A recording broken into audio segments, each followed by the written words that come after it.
Guys, welcome back to another Tattoo Critique live stream where we check out the work that you guys send in for us to critique, look at, whatever you want to call it, help you out, put our 2 cents on your work, whatnot.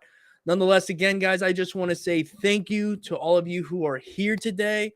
Thank you for being with us. Oh, I think that the stream is a little bit behind. Let me start over.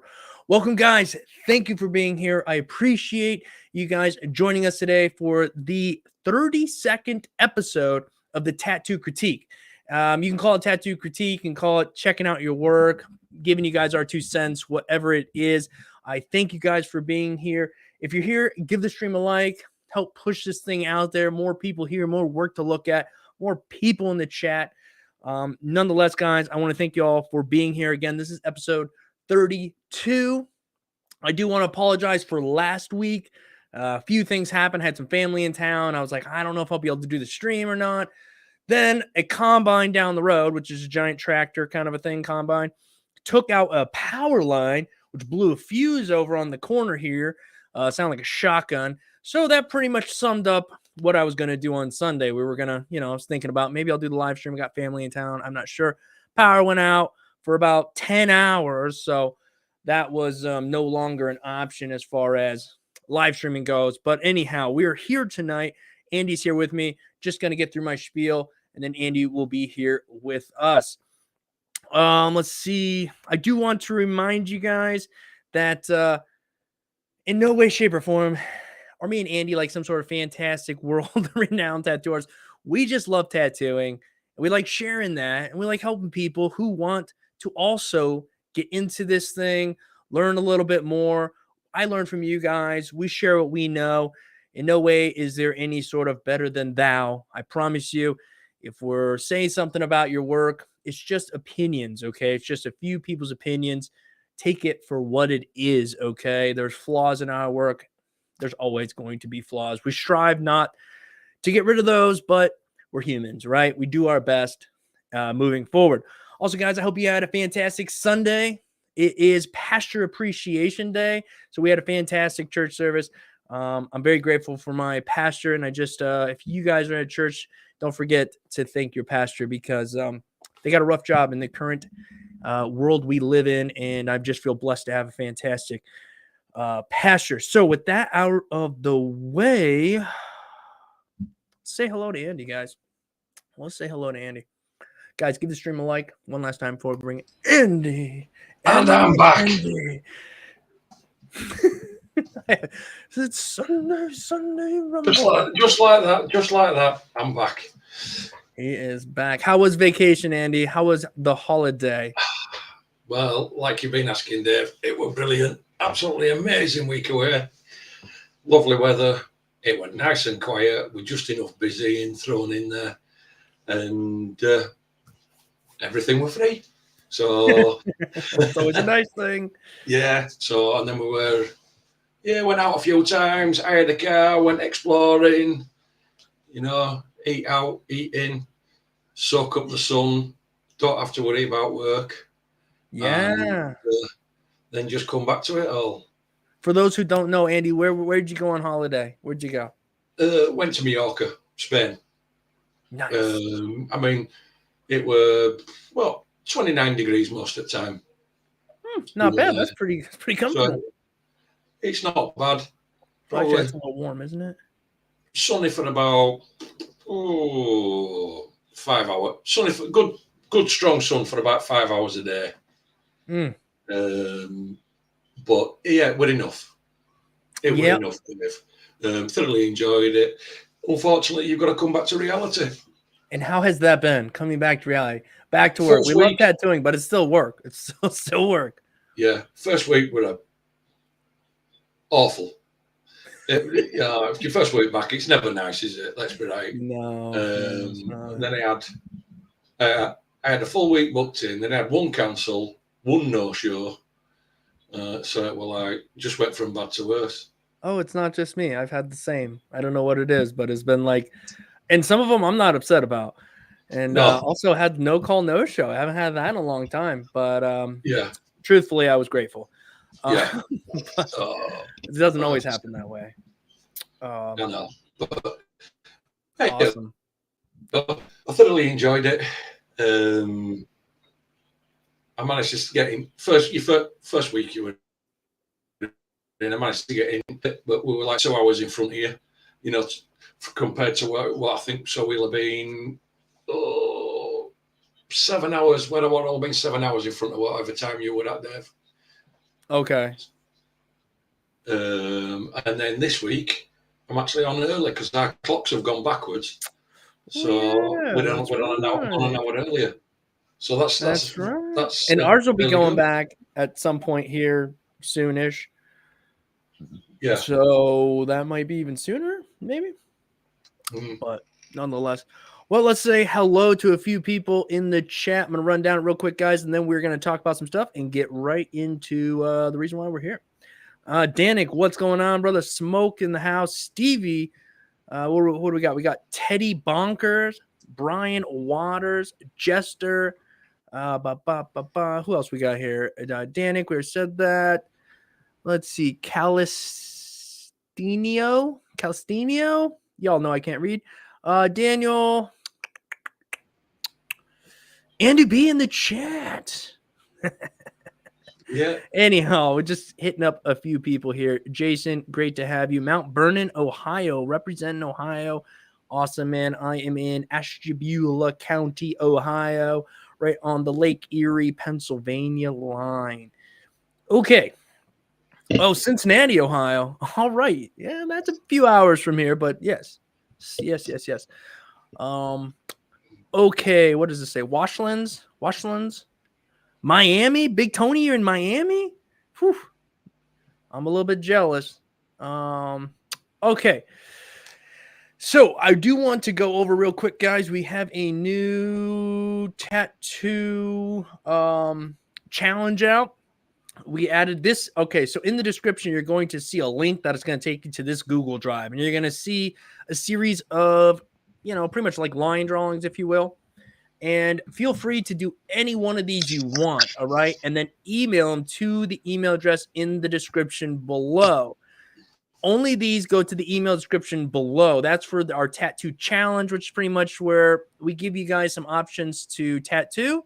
And then you're guaranteed that we're going to critique them, review them, whatever you want to call it, the week after. Now, if you just want us to check out any work you have, maybe did some fake skin, maybe did some tattoos on somebody, you just want somebody to check them out, send it to the email scrolling at the bottom of the screen during the live stream, only during the live stream.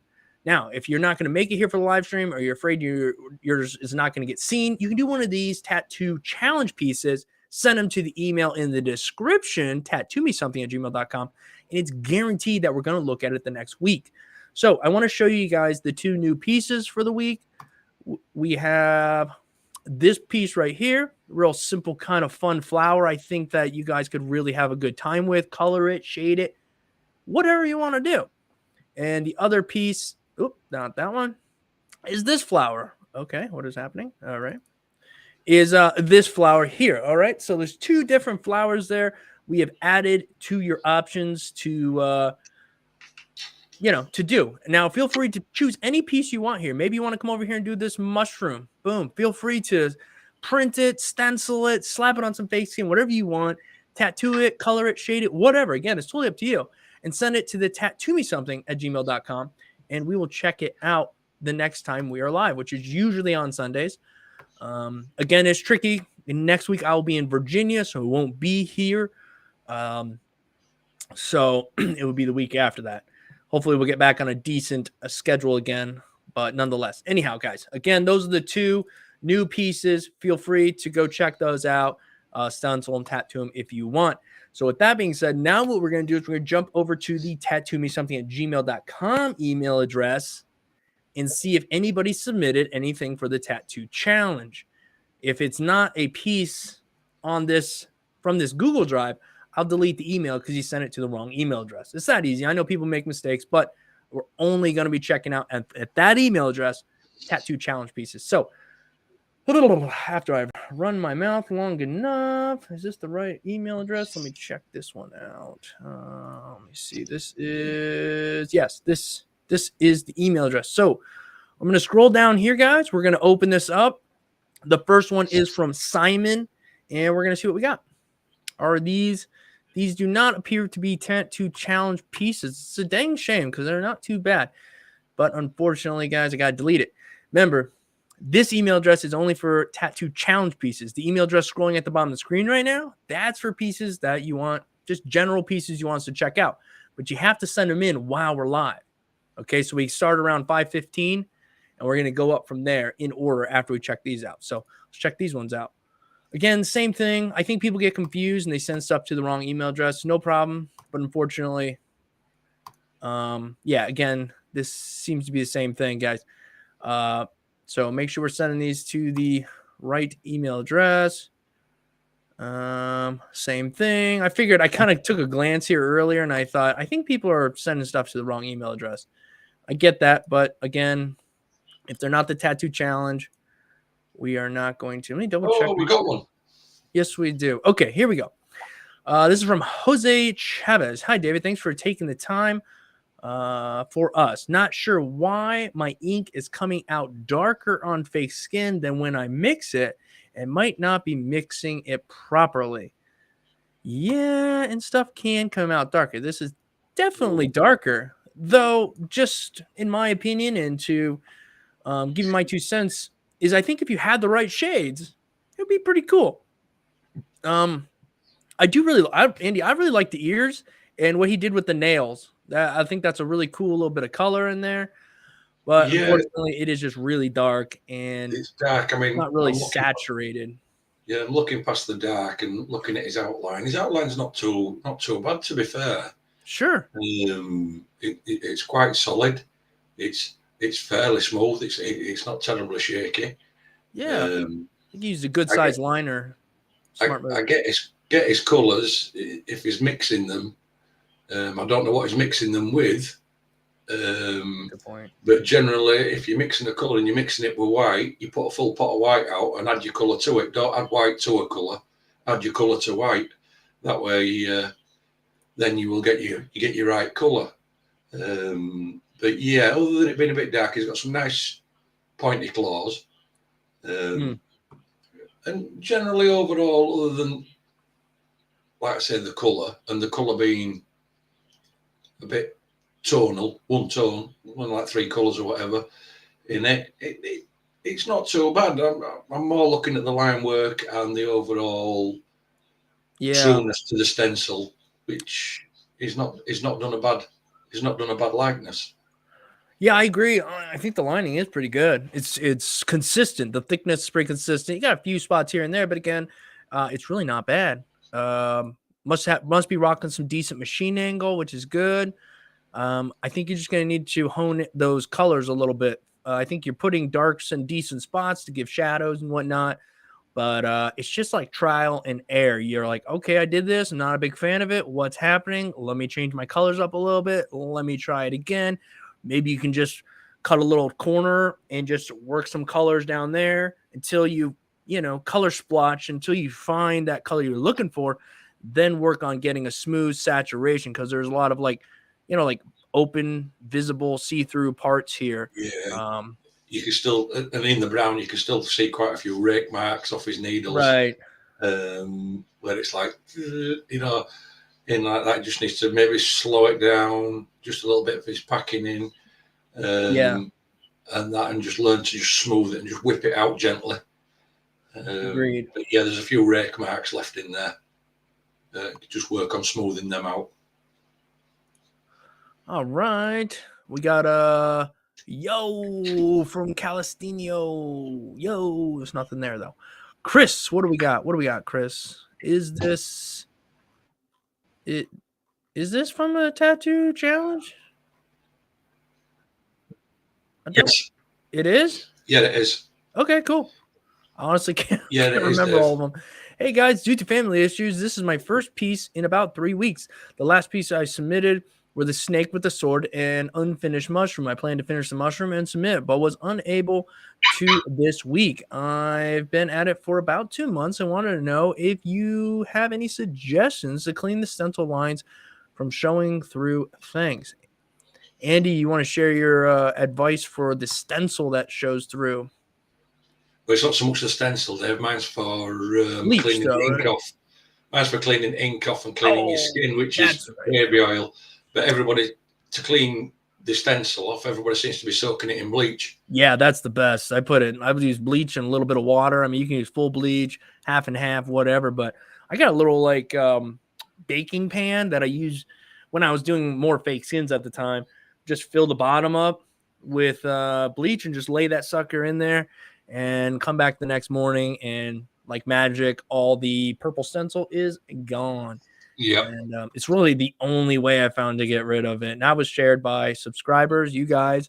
And I've just been sharing that along because it works.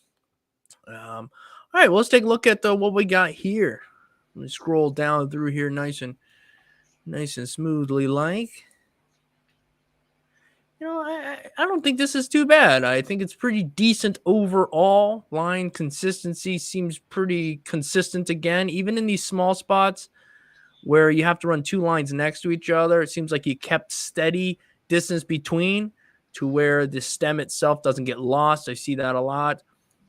There is some spots that are a little more saturated than others when it comes to the lining. Maybe you picked up a little bit. You can see little spots here and there. It's not completely out of the norm. Fake skin's a pain in the butt. So there is room for improvement on lining for sure. But I mean, for how long you've been at it, it's readable. I imagine if that purple was gone, it would be much more legible as well. Yeah, it's like I say, a little bit lost in a few places. Generally, lining's not too bad. Just think in a couple of places it might have been nice if we'd have swapped from a fatter to a thinner liner, varied, especially on stem. Maybe just dropped down a line and got it a little bit thinner, but that's just a personal choice. Yeah, maybe inside these little flowers too, like inside the petals. Yeah, that's a good point. I see it regular that, like I say, people just want to use one needle for everything. And you know yourself, right, Dave, sometimes you can have 3, 4, 5, 6 needles out, for one tattoo. Oh yeah, I got 10 to 15. It's stupid. Yeah, and sometimes that's just what it needs, just to take it to that extra level. Right. But absolutely. Well, he does have a. Oh, go ahead, Andy. Sorry, buddy. No, just saying it's not too bad though. I notice he has sent another one in because you glossed over it, coloured. Yeah.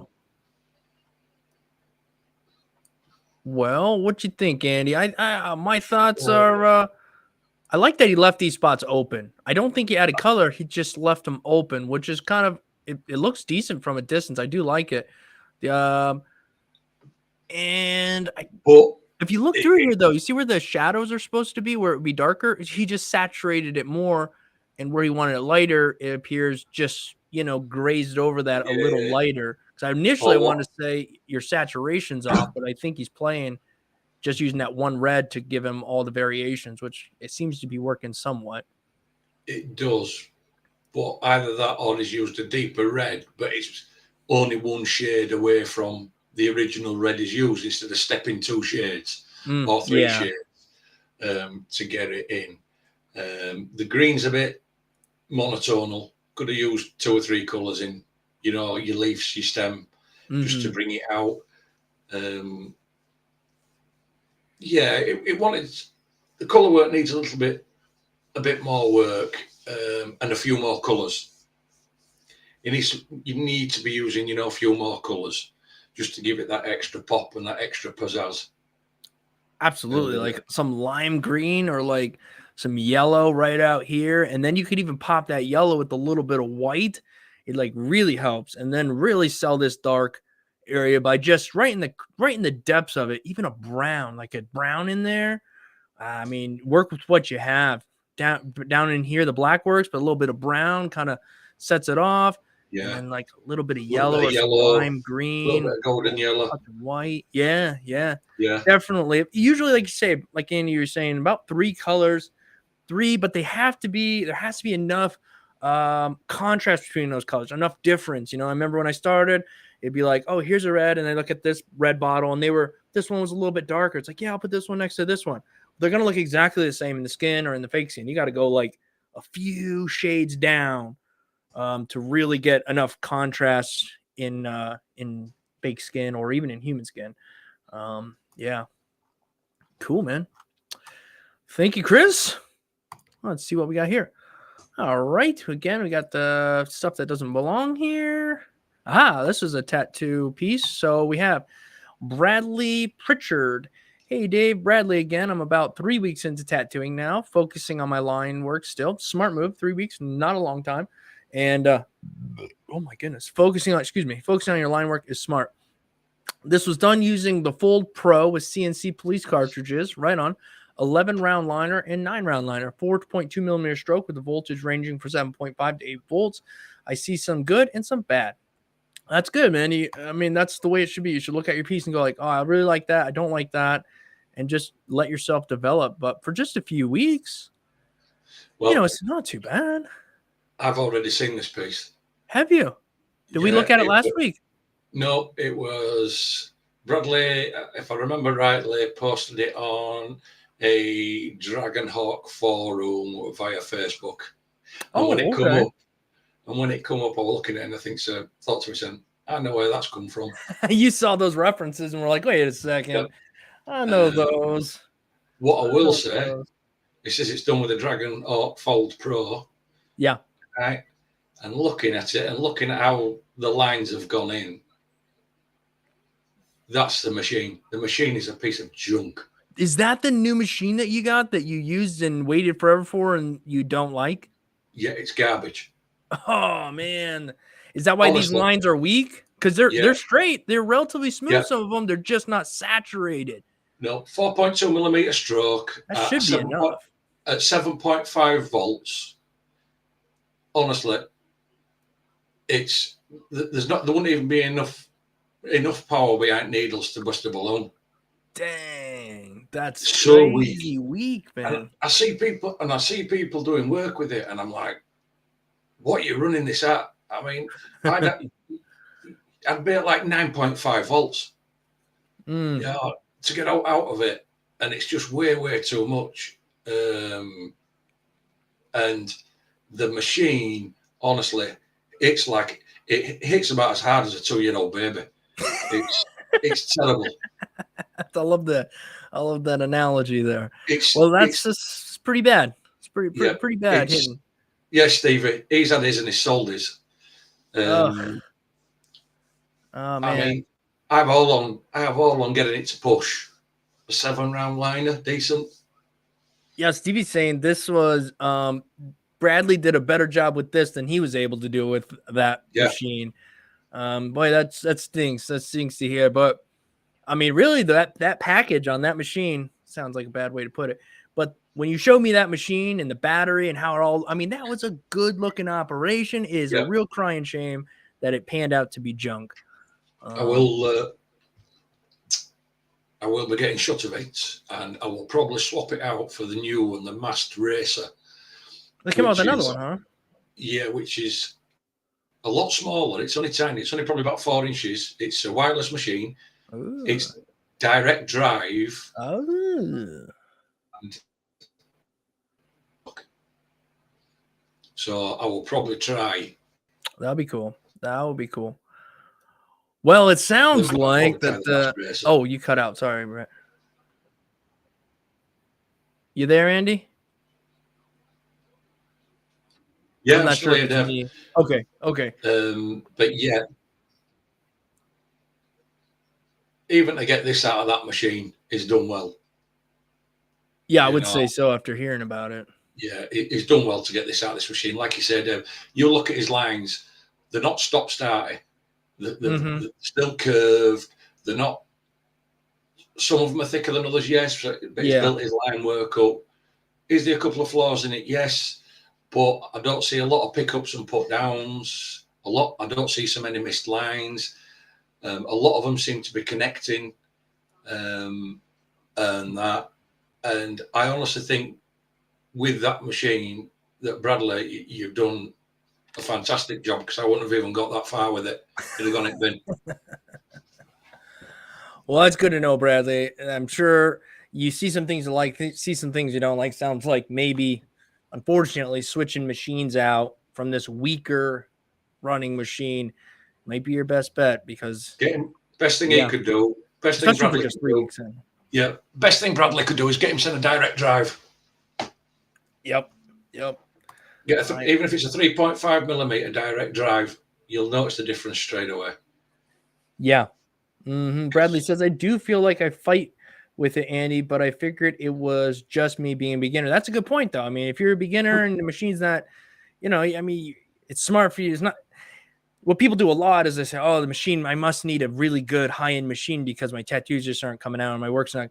Usually it's not the machine. Usually it's technique and all that. But after hearing this from everybody, it sounds like in this case, it might actually be the machine. It's junk. It's not worth the money. It is junk. Well, next up, we have Richard with the mushroom. We have no information from you, Richard. We don't know how long you've been tattooing or nothing. So we'll just zoom in and take a look. This looks to be that it is on the brand Real Skin, which is good. Yes, it does appear to be, Real Skin. So, let's take a quick peek down. Well, I'm zoomed in a little too far here. Let's see. I like the line weight in this, Andy. I like there's some things, but I like that he has this bold line around the main characters, obviously the mushrooms, and then a thinner line around the circles, the lines inside, kind of like what you talked about before, that line weight, which is just easier on the eyes, more pleasant. And I think he hit the mark there. Sure, there's little bumps and boops on these little spots. You might be using too small of a liner, causing him to kind of feel the need to go over it a few times because it's not quite the thickness you want. And that comes down to, in my opinion, choosing the right needle for the job. So, but I still think overall it's pretty decent. I don't know how long this guy's been tattooing, but I think it's all right. It's fine. It'd been easier to look at if it'd have cleaned it. Yeah, that's true. Yeah, that's true. That's true. A little baby oil and a good wipe down. Good wipe, it'd been fine. But generally, it's aesthetically pleasing. It's pretty much true to the stencil. And I don't see, other than maybe a little bit of saturation issue in lines, but other than that, it's fine. Yeah. Let's check out the color.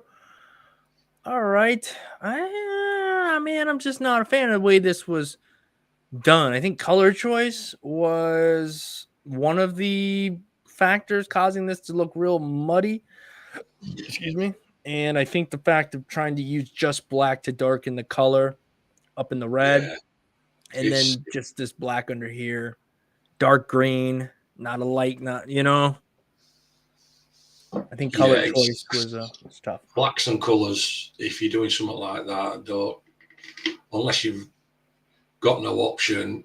But what I would say is that if you are going to tint a color down with black, fill your ink well on your needle with your color and just touch your black, but then check it on a piece of cloth because it may be too dark. If it is, run some of it out, add some more color to it, but generally try and find a darker color because it keeps your colors brighter. I'm not a fan of the color of the underneath of the mushroom, underneath of the cup.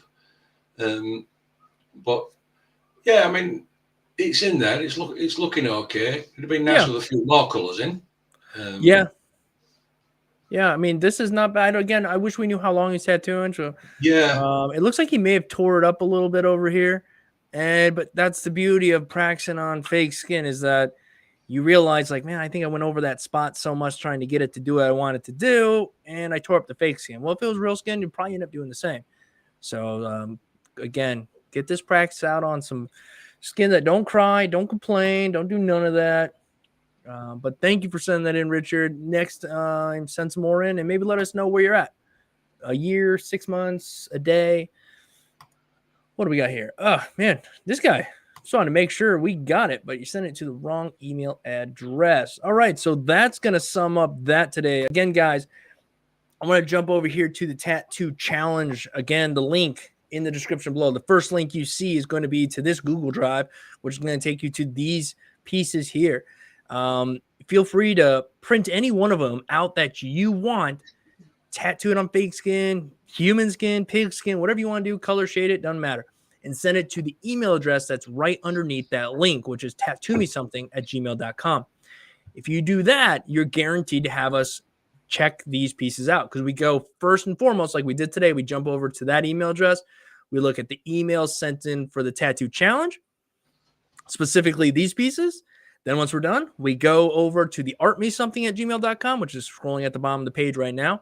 And we go in order from starting around like 5:15-ish on up. And we run out of time, we're out of time. So first come, first serve kind of thing. But if you can't be here, that's why we implemented the tattoo challenge. And the 2 pieces that were added for this week, again, you can do any one you want, but we try to add 1 or 2 every week or 2. We have this flower here. I think you can do a lot with this flower. We also have this flower here as well. Again, you can do a lot with these flowers. You can have a lot of fun with them. Do them however you want. You can go online, find references to, so you can look at this flower and kind of have a reference to shade off of, whatever you want to do. Nonetheless, guys, these are the new pieces, but there are a lot of other pieces here. Okay. Got a stitch, boom,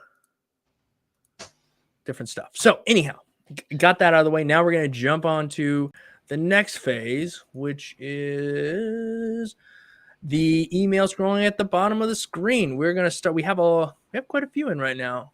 We should be able to get through these though, so that'll be good. First one up is going to be Papa Alexandru. Sure, sounds about right. Yeah, Danik, I like that. Let me click that button. Yeah. It's a good point. You don't have to be abusive. Hi, Dave. I'm Alexandra from Romania. Okay, I've been to Romania. It's beautiful.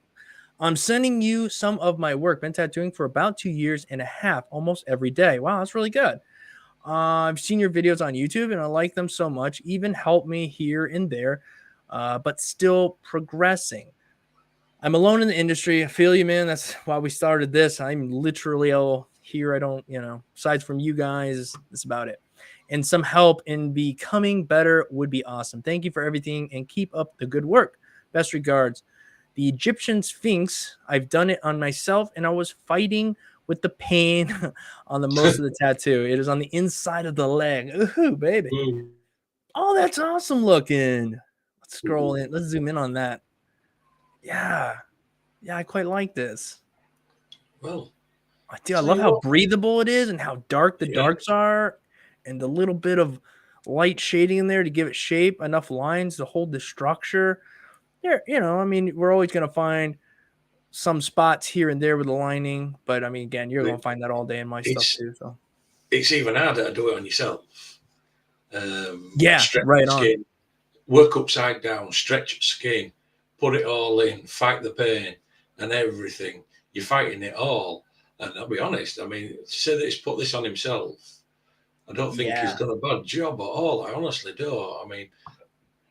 Line work's nice enough, but that little bit of, shall we say, stipple shading that he's got in to give the effect of a lighter shade, along with some smooth black shading at the bottom. Is it round the cross, round its neck, in the hoops? Is it a couple of, is it a little bit off on the hoop? Yes, it is. The rope around its neck, is it a little bit, it's a bit thinner at one side than it is at the other, but bearing in mind, this is a guy that's put this on himself.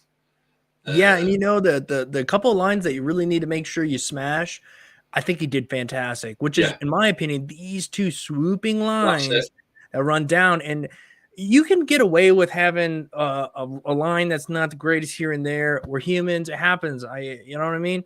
But there's certain lines where we really got to try our best, and sometimes we fail. But you didn't here. I think you really smashed these 2 main lines that we're looking at. Yeah, and I'm sure if we were actually putting this on a client, it would be a lot better, because he's not feeling the pain. He's going to get a better stretch, and he's over his work. You're going to be over your work where you want to be to pull them lines, and you're going to be right way up. And Lee, it's good. Yeah, I've got, I'm not grumbling against that. It is good. Well, let's move on to the next piece. Oh, this is cool too. Yeah. Oh, let's take a look here. What do we got going on? All right. I'm not sure what these are down here. I'm just looking at it. I just give my. I like the way it was done. I'm just not sure what Fingers. these. I think they're supposed to be fingers. Definitely, yeah, they are supposed to be fingers. I'm not saying they're not. Just interesting. Tears look really cool. Like those. Definitely got this face going on. It's like chaotic, but cool. That Um, top face is cool.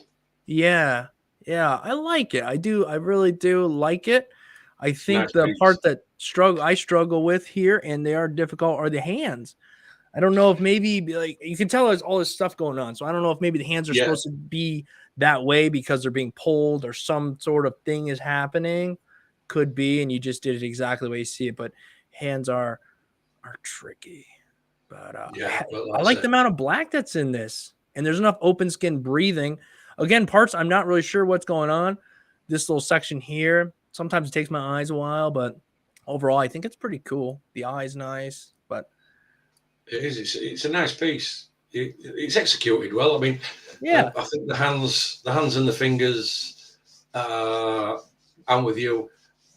Are not just sort of like don't fit in. I mean, look as you look at it, the fingers on the right hand side, the ends of the fingers look a bit stubby, a bit short. yeah, But I'm in agreement with Kayla in the chat. Top face, love the top face. yeah. The top It's face the best. is Yeah, it's cool. the Yeah. best part. And Uh-huh. it's not because the piece is bad. I just love that top face. I just love how it looks and how it's been done. Yeah. Um, but I do think it's a nice piece, and Yeah. it's Nice job technical here. wise. Technical wise, it's executed really nice. Yeah. Yeah. Yeah, I But agree. I agree. yeah, the Hand a little execution confusing, is but really nice. It's not overworked. It's not chewed up. no, It's no. in there. It's got the proper amount of black, carry it Yeah, along, it's and breathing. I'm sure this will heal 100%. Oh yeah. Oh yeah. Oh, I like This this is a nice little too. piece. Very clean. I like the way I kind of it might be subjective, but I kind of like the way it ends up here. Yep. It's almost kind of like I don't know. I'm always prepared for clients to get more tattoos. It's kind of like I can build off of that or whatnot. And again, that heavy dark around the face pulls your eye right into the main part, which is the face. And the use of white was smartly done here, not Yep. overly done. A little in the eye, pull you in there, a couple little reflective spots here, and that's it.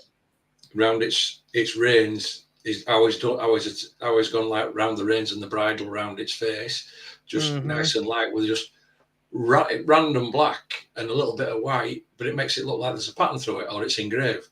Right. It's so nicely done. Very nice. Is this, and it's soft, and that eye. There's not a lot of detail in it, but there is a lot of detail in it. Yeah, it's black, but how it's the solid black, the couple of lines, and the open space. It's bang on its mint. Yeah, very simple. Sometimes eyes can Really be like very this. easy. It's just follow the reference. If it's all black with the one white dot, do what you see. And Yeah, sometimes that can be enough. You get that reflection. Here we go. yeah, Okay, so last week, now I better look at this a little closer before I say anything too much. Last week we did see hands, these fists like this. This week, this one is much better. Really love these guys down here. Nicely done. Good rich black in there. Definitely readable. These hands are much better than the ones from 2 weeks ago.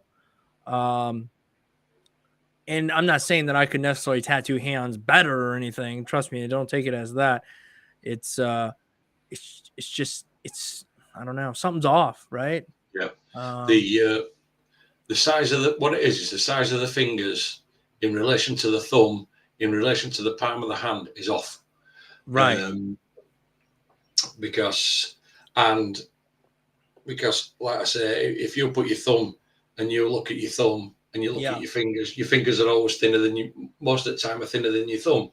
Right. Now, by the looks of this, and if you That is look at nice. your nails, if you also look at your nails, they come further out on your fingers than what that one does.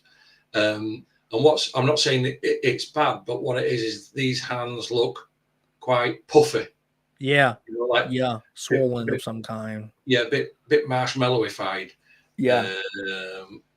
But on the other hand, pardon the pun, they're not badly done. No, they're not execute. I mean, the shading and all that, the way the technique was done, I think is not bad at all. It's just a few things: the thickness of the fingers, the thickness of this portion here, the way the nail is, and some of these. But if I really do like is the way the black falls down from behind there. It was nice. It's Yes. not just like slapped around. It has this like sort of unique falling sort of look. Same up here as it comes to the date. I imagine the client is probably happy with it because when you look at it, you see two hands, you see two people at the Yes. bottom.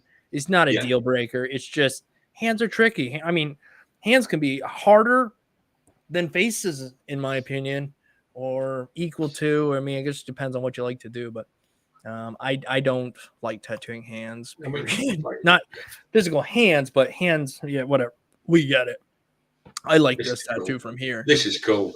Yeah, definitely. Like we'll zoom in a little bit, but from here, this is dope. Yeah, I like this a lot. I like it. I mean, Yeah, I'm not really going to pull much on it. no, because it just works. However it is, it just works. I mean, it's a cool looking piece, and he's pulled off what he needs to pull off with it. And yeah, I like it. I do too. Again, smart use of white just where needed, just under the lip of the brim here, a little bit there, just touches here and there, not going nuts with it. Smart move. The die young is also done nicely. It's not a terribly large tattoo. So, again, yeah, it's cool, man. Who is this? Papa Alexandru? 2.5 years has been at it, and thanks for sending these in. This was fun. This was nice to take a look at and just say, he's good doing job. Well. It's tough when you're by himself. He's been tattooing 2.5 years, and he's kind of all on his own. You get in your head. You don't know, is this good? Is it bad? I mean, I like it. Other people like it. And we're here to tell you that it looks cool, man. We're just like two regular, just tattooers, right? Nothing crazy. We like what you're doing. Stephen Green in the chat. We're about to take a look at your work, man. Let's do it. Dave will just tell him it's crap and we'll get rid of it all. Yeah, we should just delete it right now. Just delete it right now. It's just it's junk, Stevie. You know what I mean? We don't want to see it, especially if you've done it with that Fold Pro. You know what I mean? But... can't support you in that Fold Pro, bro. Even Dave and Andy. Hope you all guys are on the stream and are well. A few pieces from me, trying to work on shading and a small piece done for my wife. Thanks for the time, fellas. Appreciate it. Now, let us know, Stevie. These, I'm assuming, are done with the Valhalla. He got that new machine, correct, Andy? Yeah, he's got the Fold Pro. He got the Fold Pro, junked it. I was speaking backwards and forwards with him via Instagram, and then it popped up and I said something, and I said it was junk, and then he says, "Yeah, he didn't like it, got rid of it, and he's now got himself a Valhalla." Nice. Yes, I remember he sent me a message. I think talking about that a little bit. Okay, man. Right off of that last, this is a tough one to follow up with. We were just talking about hands. Stevie's probably like, "Oh, great, I got hands in mind." But dude, your hands. I don't know if they're your hands, obviously, but the hands here, in my opinion, are nicely done. Especially considering the hands that we've seen the past 2 times we've been live. I like these hands. It sounds so weird saying that. They like these hands. Overall, I like this tattoo. Yeah, they're a lot better than the hands. We've seen the more proportionate to being shall we say, looking like a real hand. They have the right shape. I do like how he's managed to achieve the look and the tone on the like the fretboard on the guitar. Right in here, yeah. Without using solid lines and keeping his solid lines for strings. I think only thing you'd say, you play guitar. Are all strings on the guitar same thickness, Dave, or thinner? They Only are. joking. They are the thing about this is this appears to be a bass guitar. Yeah, I'm You only could joking tell though. because it has 4 strings, and the bass guitar is also you have a bigger string, and it goes smaller, but they're all much larger than guitar strings. And here, I think what he did was pretty smart. I mean, he made the string, but then he put a little bit of dead space right here, which kind of acts like a highlight on it. Yeah, I'm winding him up, but Same with the frets too. That was cool too. just do us a favour, Dev. You zoom out. Yeah, for sure. Sometimes I never know how A little bit, what it looks right. like. So what I am going to say, if I look at the top of the fretboard, you've got 4 tightening screws for 4 strings, but I can only see 3 coming down fretboard. Yeah, I also was wondering the same thing, and I'm thinking that if you look at this string over here, the way this one comes down, comes to here, this bottom piece right here, which almost looks like the end, is I'm assuming the 4th string. That But looks you like could side look of at this and fretboard. say, that looks like the end of the fretboard, end of the guitar. Hard to say because again, this is the string right here, and it could follow that line and be here, but yeah, hard to say there. 4th finger will be probably 4th tucked under. finger. 4th finger will probably be tucked under. Fretboard, I'm not right sure. You play guitar, Dave, because obviously we've got 3 fingers and a thumb. The 4th finger, would that be under tucked, curled round under fretboard, or do you have all 4 on top of a guitar? I would be using. You would I don't see. I think you would see all 4 personally, because my pointer finger is going to be there, my middle finger is going to be there. My ring finger is my pinky's going to be hanging around if it's not being used. Yeah, I would assume 4. I mean, unless you play with these 3 fingers and this one's back there or behind the neck. I don't know. I'm assuming yeah, we might be missing a finger here. Unless this is a different, this might be a special guitarist. Okay, look, we're telling him, man, you got good hands here. We're liking the hands. Okay, we might be missing the string. Okay, it got lost with the finger. The finger and the string took a hiatus on this one, I'm guessing. I look, I'm going to bat for him, and I'm going to say, look, maybe this is the string down here, right? We'll give him that one, but the finger, though, I don't know about that one. I'm not sure what happened. Yeah, do you want a drink out of that? Do you want a drink out of that thing? You've seen the size of it. Oh, Stevie said, "Man owns a pit bull." That's how you own up. You're like, all right, yep, maybe lost a finger there. The man owns a pit bull, and the pit bull likes the the bottom string on bass guitars and pointer fingers. It still looks nice. It's It does smooth. look nice. It's well executed. It's smooth. It does look nice. Yeah, nice job, Stevie. Finger or not, nice job, man. I mean, you're on fake skin. We've seen the development. You're doing good, 3 man. strings or 4 strings. We're just pulling your string. Right. I like the lining here. It seems pretty consistent. The face, I like the shading on it. I don't know. Again, what's this portion right here just kind of looks flat. It looks like this. He looks like this. The chest portion looks flat, and I'm not sure if maybe that's a shading thing or a reference thing. But that aside, I do like the way the light seems to hit him in various ways and what have you. I like the line work on this. I like around the eyes, I like the shape of the head. The spider on the chest, if you were to look at somebody's chest, the chest would be curved and tapered. And if you look at the top part under the chin, it's curved like it would be in both directions. Then the spider looks flat and a bit skew, but then underneath the spider, the stripes on his chest are straight across. They would have some sort of curvature to them and wrinkle.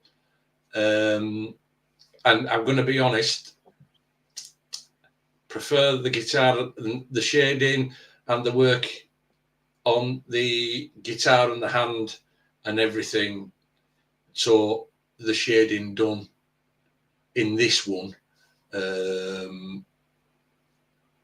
don't know. I'm just not 100% feeling, the shading myself personally. Yeah. But said I, the line works. The yeah, line I works. really like what I like the most is the face. I Mm-hmm. like the head. There's actually a bit of different things going on here in the eye and where we left the highlight there. Stevie is saying when it came to the chest or whatnot, it was just a poor reference, and that's why sometimes picking our references is so important. But I guess when you're practicing, I mean, you're practicing. I mean, you practicing lining, you're shading, yada yada. But yeah, the chest is a little off. But I do really like the face in this portion right Yeah. here. The way you played with light and the way you shaded it. Again, minus the chest. I don't know what happened there. Like literally from right here up is pretty okay. I like it. This, not so much. But hey, let's see what we got next. Oh, look at this. Look at this. Okay, there's some small little lines going on here. I'm digging this so far. Ooh, even busted out a little bit of white. Yeah, I quite like this. It's like lightly done, but there's black in it. There's black in there, so it's solid. But then where there's shading, there's a lot of variations. There's some really soft shading in here. There's some mid-grade kind of whip outs in here. The lining is very light and kind of fainty. It's working. Maybe just a little darker in some spots would help. These are just my off the top. All this is just like off the top of the head. We could opinions could be totally wrong. And yeah, maybe some of these parts just a hair bit darker to crispen them out a little bit. But I don't know, Andy, what do your thoughts, man? Let me know if you want me to zoom in any particular area as well. If you want to see anything. The effect on the top of the record, Oh, as if to get like the black and the lines. And that, like I said, this is a nice piece, and I prefer this piece to the Spider-Man one. Yeah. Maybe just like you said, agree with you. The odd place, not so many. The odd place might have benefit from a little bit of dark, bit more dark, just to push it a bit further back into the piece. Right. But that again is a personal preference, and that. But overall, I like this piece. It's a nice piece, and again, it's executed well, looks well. Yeah. And yep, I agree. Nicely done. Nicely done. So this is what you did on your wife, I do believe you said in the description of the email. Well, I gotta hand it to you though. I mean, I'm just looking at this saying, man, this is a ballsy move. Hearts. I mean, that's too. I mean, people think like these hearts are like good, easy first tattoos, or like, but they could be a pain in the behind because you got two humps that have to come out and around and be very precise. And this one right here is pretty spot on. I mean, of course, there's always little improvements, thicker lines, whatever, but not bad. I like the little dotted one in the background. Script is not my favorite either. There is, some parts are a little thicker and thinner. That's the trick there. The script on this, where you've done this one, Stevie, the script on this, you'd have been better off with a finer needle. I think it's a bit, for the design, I think it's a little bit bold, personally, is the script. But there again, I think you said it's your first time doing scripts. What I would say is practice some script. Different weights. And that is never a good place. Scroll out a bit, Dave. Sure. Is that on the back of the... That is on the back of the foot right here. Like on the... I was just looking at that like, oh, man. That place to put scripts there in the back of the heel, where it moves with that skin, is like trying to put fine line script in this part of your wrist and expect it to stay well. It's never going to do it. It's never going to do it. Always try, wherever you can, keep script out of them sort of joints, because it won't hold up very well. Yeah, I agree. That's a rough spot to even like to put tattoo scripts, anything. It's a tricky area. The skin is so weird there. So with that being said, not bad. I mean, overall, No. I don't think anybody would really be mad about anything here. I think it's pretty decent, but there is, some variation in the weight here. Like Andy said, maybe a smaller needle grouping would help out a little bit. Yeah. The mother up here, same thing. I'm not the biggest fan of the M, but again, it's just preference and whatnot. But I think the main shining star here are these hearts, and they're pretty decent. They're pretty decent, and I like the little flowers here, very simply done. Not too bad because you do a lot of fake skin work, and you're moving into human skin, and pretty decent stuff. Like I think this is pretty decent for moving in, and this is on your wife as well, so it's not like it's on anybody particular. He's done it on his wife, and he's done it on his wife, and she's not filed for divorce, so it's a winner. Yeah. I'm sure she likes it too. Mm-hmm. And so overall, nice job, Stevie. And look at that. Look at that. Oh, he's so cute. This is cool. It's kind of a shocking at the end. We see all these pieces, and then we got this little furry duck. I like the little hairs though. I like how you have them done. It can be a difficult thing for. I don't like doing fur. I'm trying to get used to it and whatnot. But again, it's just dark spots and light spots, little strokes, give that effect. Yeah. And I think he did pretty decent there. Yeah, he's done a nice little job here with. Yeah, not bad. Getting that fluffy fur effect of a little chicken. The eye's a little dark. I wish there was like a highlight or something in that eye just to kind of pop it off a little bit, Yeah. But no, it's nice little piece. So nice job, Stevie. And again, Stevie, I just want to say thank you for all the support you've shown the channel, me and Andy, everybody for being here in the chat regularly and just being a supporter of the channel. Good to have you here, man. And many others as well. Tyler, we're just going to go Tyler. Hey, Dave and Andy, here is a recent Hannibal Lecter portrait tattoo that I did. Let me know your thoughts. All right. Okay. This is the only one here, so let's slowly, or move in quickly. I need to look at this for a minute. I'm not sure what Hannibal's eyes are. His eyes look like that? I don't know. I don't know either. I will say the rest, other than the eyes, just because I don't know. I like it. I like the I like the way it plays with the light. Like there's a lot of lit spots, which are contrasted nicely by darker spots, with a lot of like mid light tones kind of throughout. I mean, it just has a nice range of tones. The black is put in where I think it needs to be. Could be maybe a little darker up around here, but again, I don't know what the reference looks like. And the only thing holding me back is this eye and this eye look different. So if he's supposed to have different eyes, then it's all good to go. Maybe if anybody wants to let us know. Yeah, it's well done. It's quite light and airy, is this piece. But it conveys Hannibal Lecter, and I'm assuming it's the Anthony Hopkins, over really nicely. I like his approach on it. I do like his approach on this. Agreed. And thanks for sending this to us again. Overall, nicely done. Nicely done. Nice. Now he's got the shape of the forehead. Like the wrinkles in the forehead. Yeah. Without being too aggressive. Huh?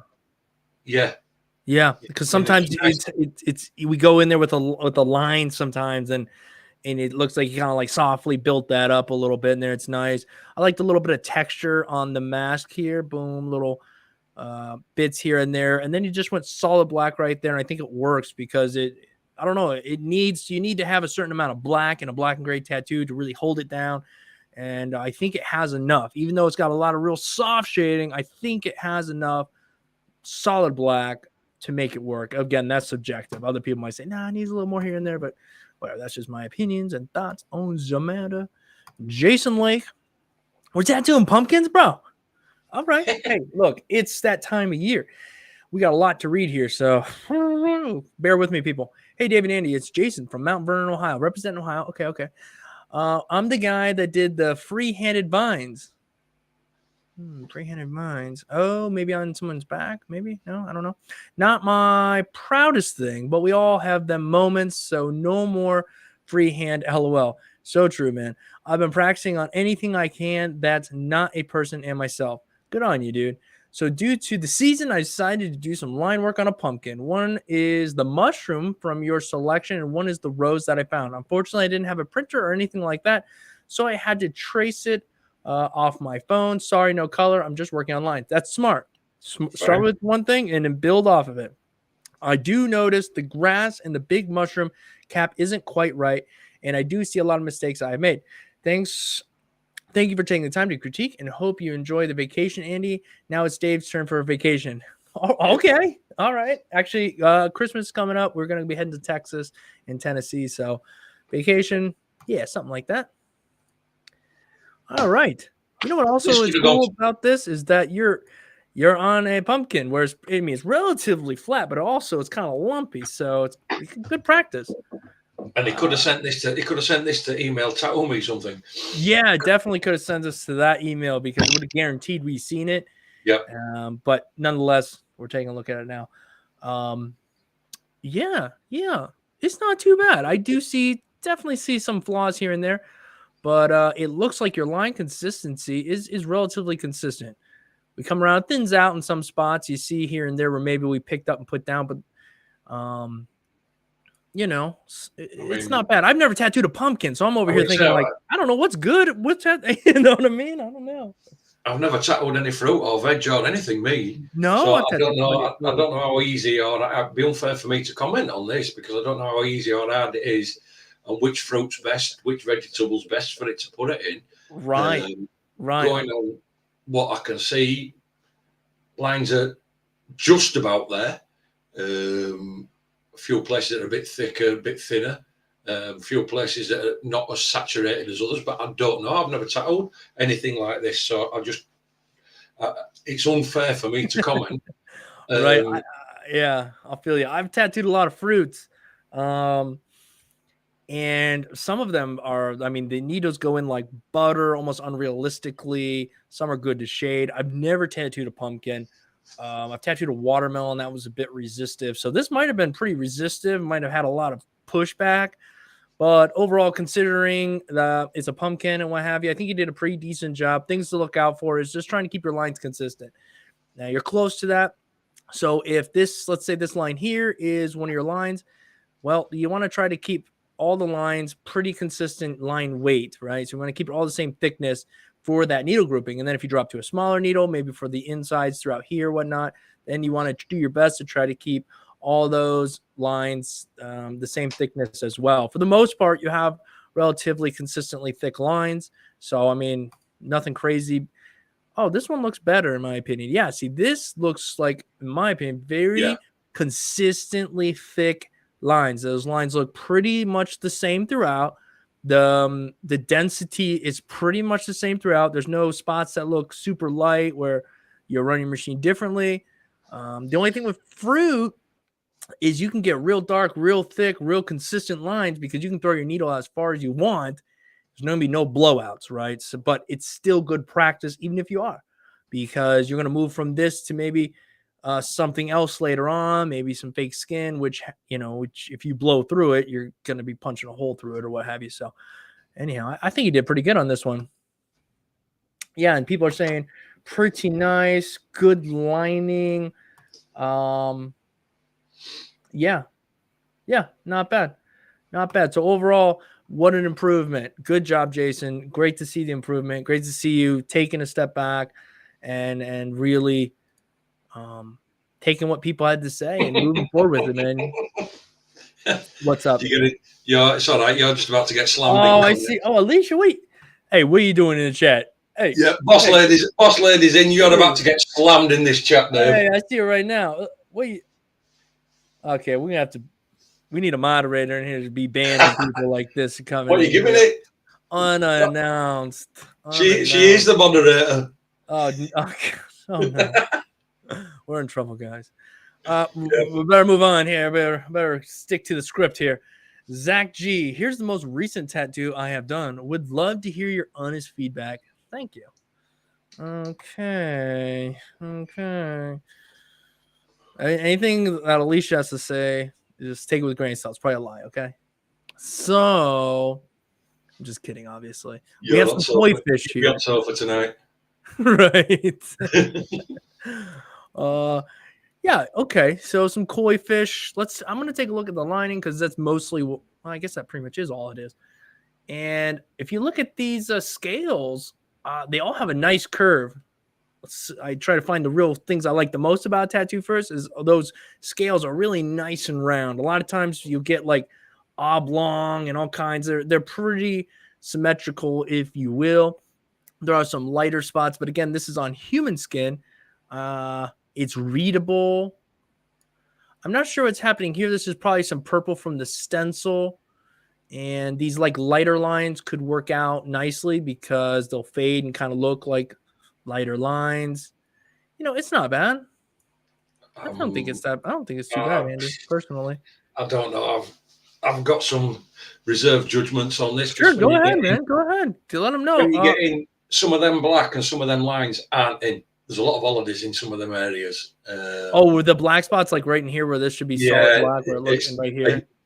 I get what you're saying about the scales being nice and curved, fine, fair enough. But you're getting on the scales and look at the line work. It's not in. It's not saturated. It's not in there fully. No, not all of them. No, and there's a couple double banged. The actual composition as a composition piece, to koi fish, to Japanese fighting fish or whatever they are, is looking good. There's just a few saturation flaws in it. Yeah. Shall we say? Yeah, definitely. But then again, it's something once it's healed that they'll be able to go in and do something about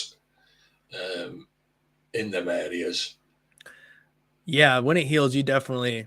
I think that's how you learn how to saturate black. I still make mistakes, but is you do it and you're like, yeah, that looks super saturated, and then it heals, and you're like, huh, what happened?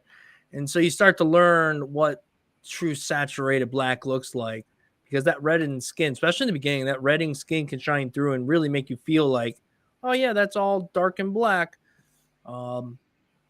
But I see quite a bit of. I don't know how long you've been tattooing. Most recent, I see some good stuff here. I really do. I think that maybe, like Andy said, maybe some saturated black. Some of these lines, I try to give you. I guess I'm probably giving you the benefit of the doubt and saying it was intentional, because if you look how dark these parts are, and then these are a bit lighter, maybe you're running your machine too fast or your hand too fast. Hard to say, but. Interesting. And this is Zach G. Thank you for sending these in. How do tattoo machine transfer works? Do you need a laptop? Oh, reading the comment there. All right, we got Daniel. Daniel, you are up next. Daniel. Okay, this was the guy who sent all those pieces to the other email address. I've been tattooing about a year. Here are a couple I've done recently. Let me know what you think. Thanks, guys. Okay, let's start with the neck. Okay. Ooh. It's a little rough. Necks suck. Yeah, that's... necks. I hate it. Unfortunately, necks are especially that part of neck are notoriously hard. The skin's notoriously hard to tattoo. And unfortunately, Daniel, I am going to say in areas that this is jacked.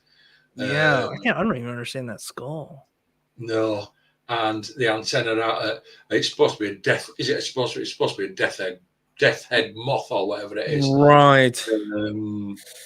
And yeah, this is rough.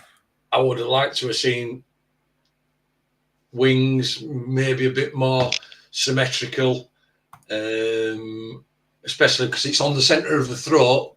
Yeah, it'd be nice to have it like symmetrical over the center of the throat. The wings either side. Symmetrical, looking even, and get the body down it with, and that the body of the moth, the bottom half of the body after the skull, right, looks weird. Yeah, I don't know what's happening there. And both the wings are very different. Very different. From left to right. I mean, with this to this side's very, very different. Yeah, Um, left to man, right. I get it. Necks suck. I don't like tattoo necks, but It's. um, Do you know what it's it looks like? You know, if I were to look at not it, it there, looks like man. It's not there. I've got a set of wings, but then above the skull, you know, the head part. Yeah. It looks a bit like front of a stag beetle. Yeah, it's got a little bit like a roachy look in the Yeah. head. Um, Yeah. I don't know about that one, man. And no, it's unfortunately that one's not worked out. It's not worked out very good. yeah, Um, this is a tough photo here, but from what it's I can tough. see, I'm just gonna glance at the lines here, and this poor leg line is a little bit rough there. I don't know if these are little blowouts here and here, bit thick over here. Um, I could tell it's a body. I don't know if this is something draped around.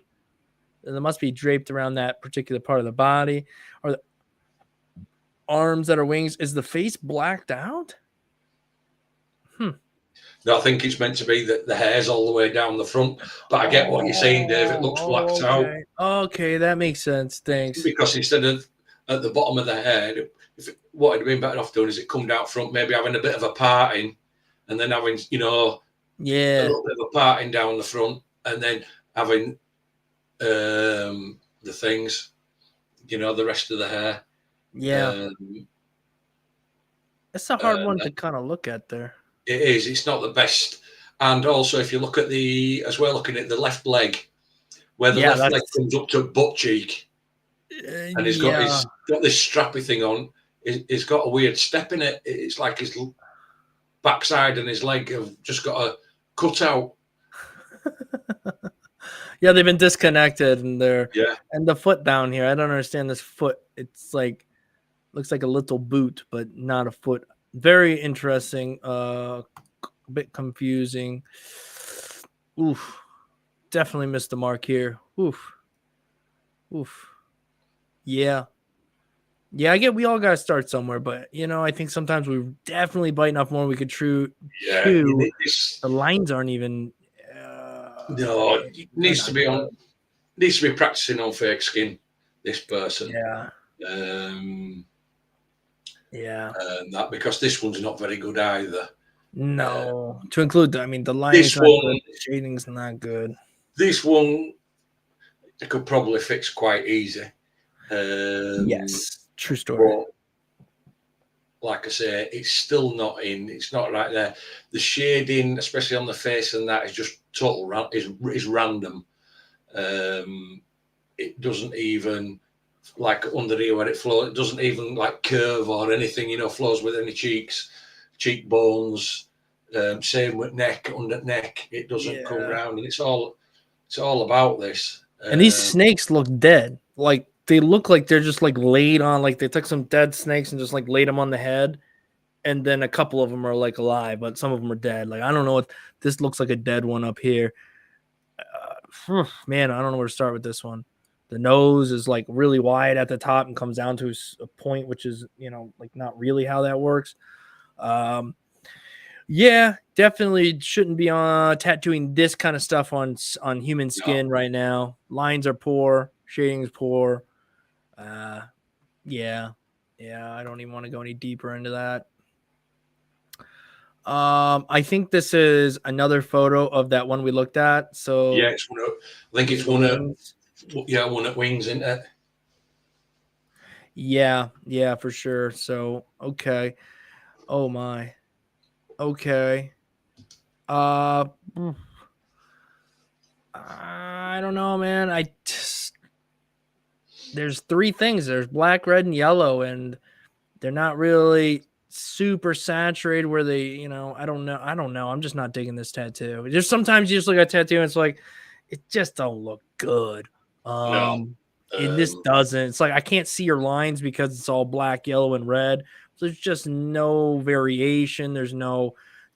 I can't get any idea of shape, of shading, of light, of anything on this.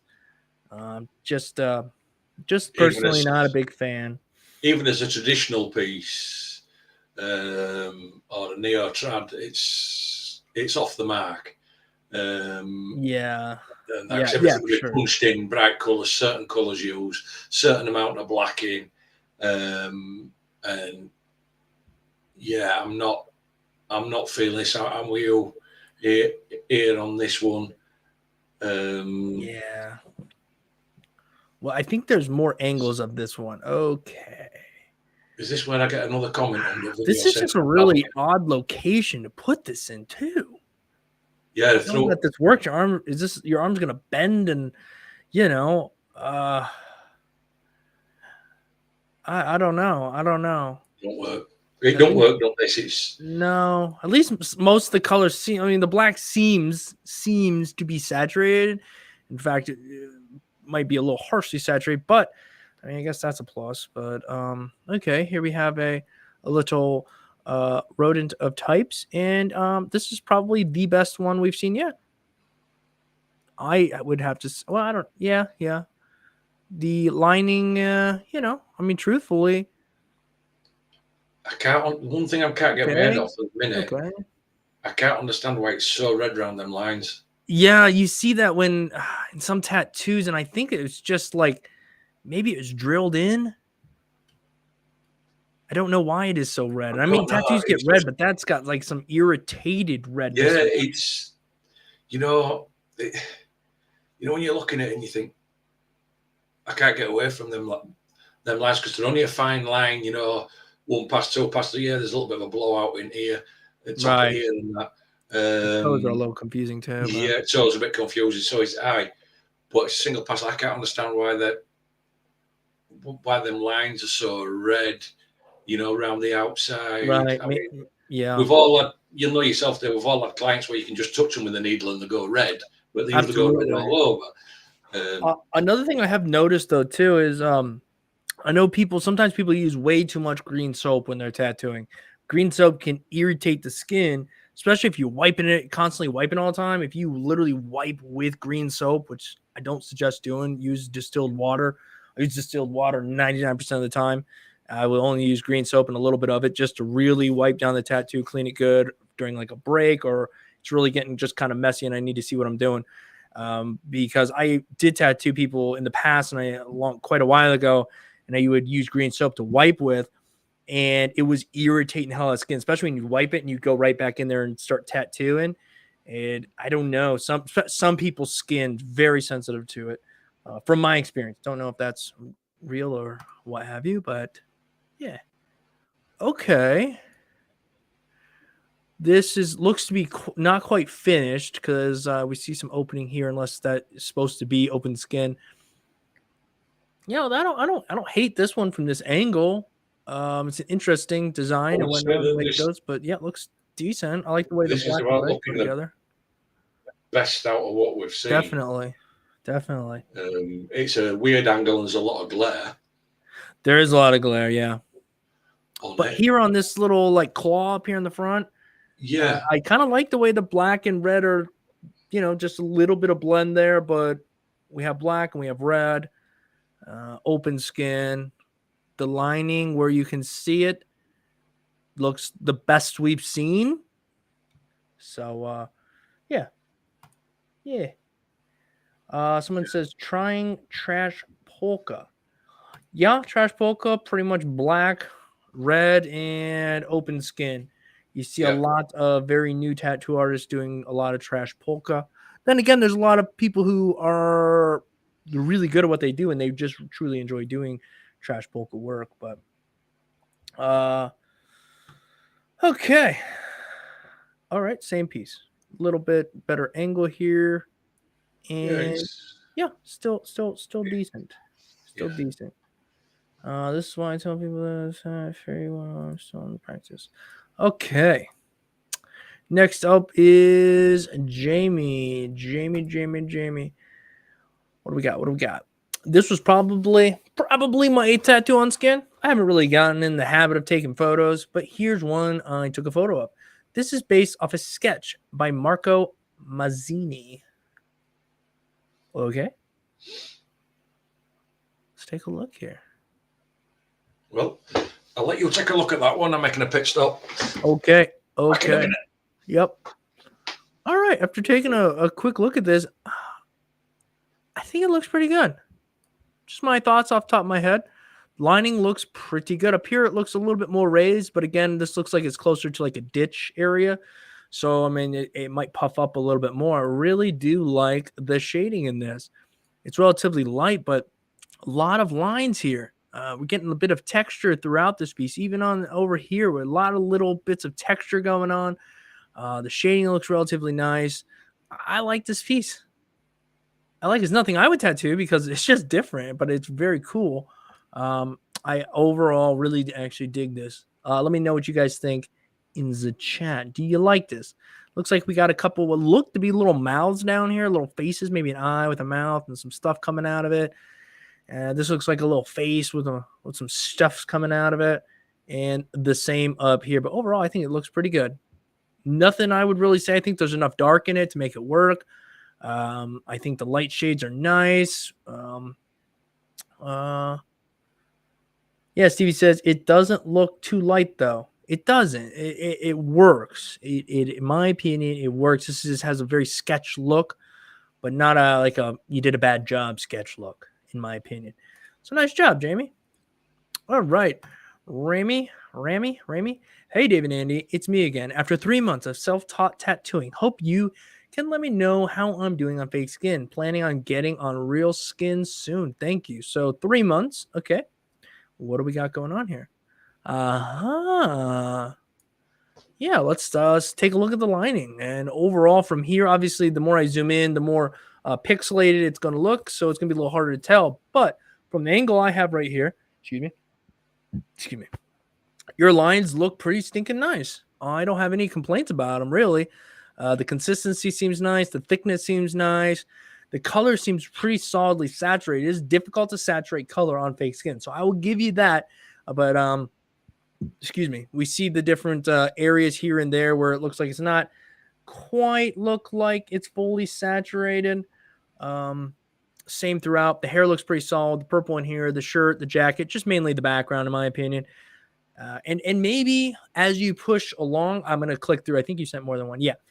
Try bringing in some other colors as well. This is your time. This is your time to try to give a little bit more depth to your character, especially in this one. We could have done a little bit more than just really bland, but not horribly done green background. We could have done a little bit more, but let's see what else we got here.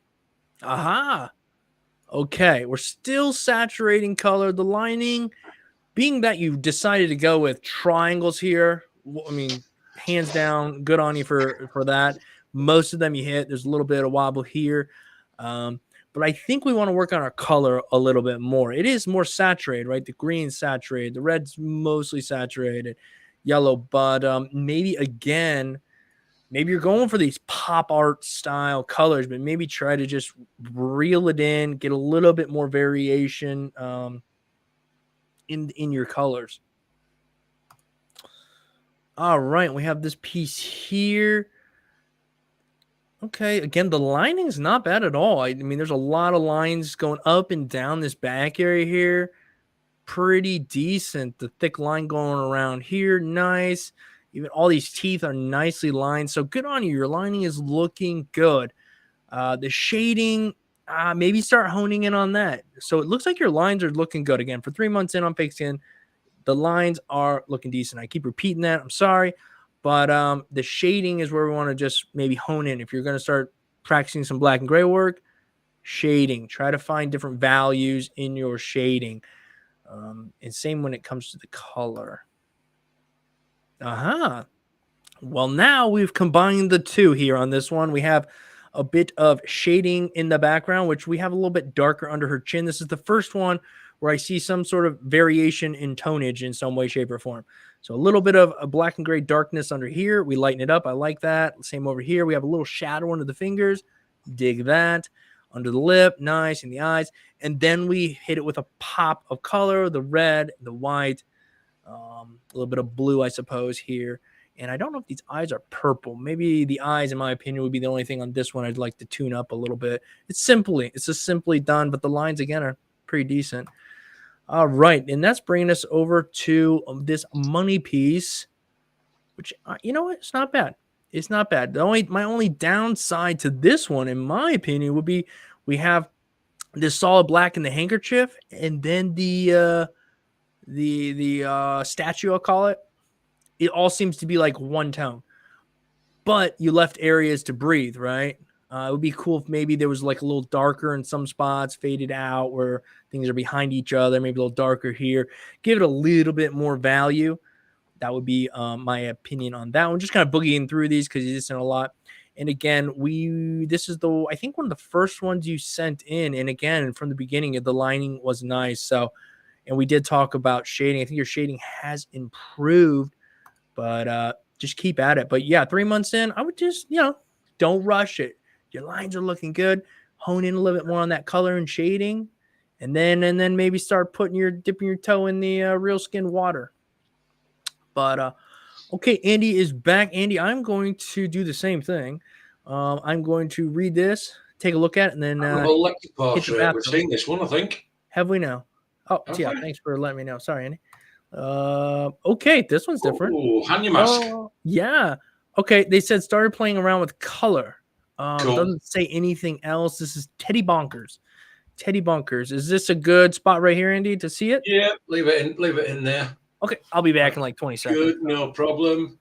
Well, on first glance, I quite like this. I like your use, and you've got today the idea of a bold outline on this style around the leaves on the outside, around your main things on your teeth.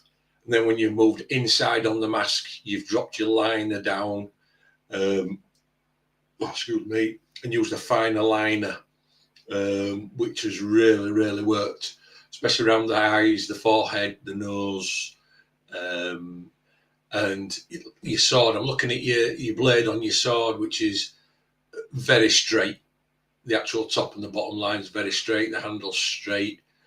The colour could have done with a little bit. It's fairly smooth and it's in fake skin. Now, could have been a little smoother.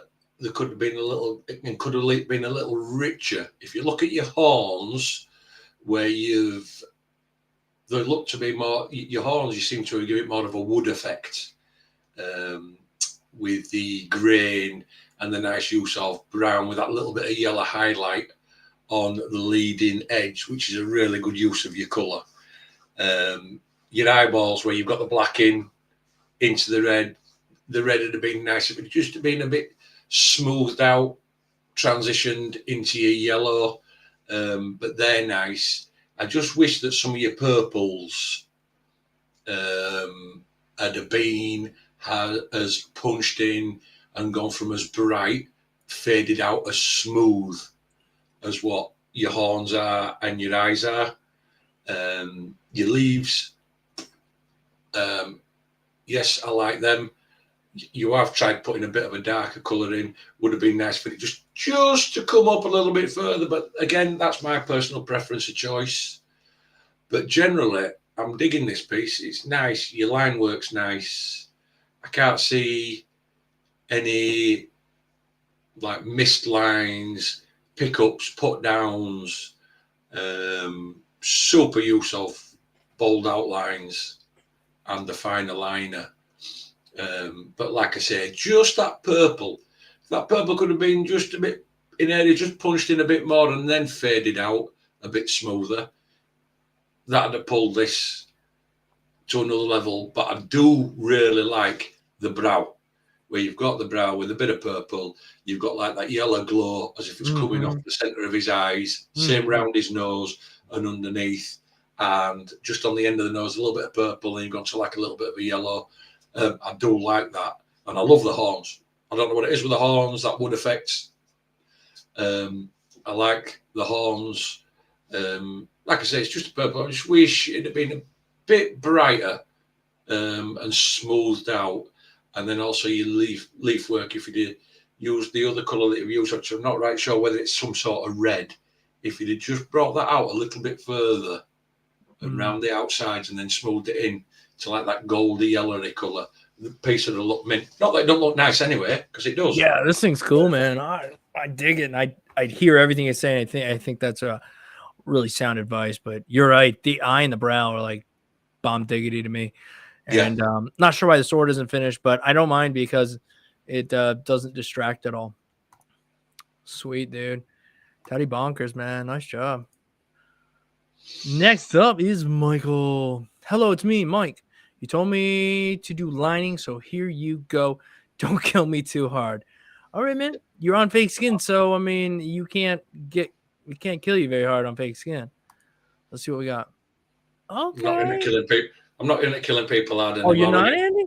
Oh no, I get called out in comments on videos, Dave.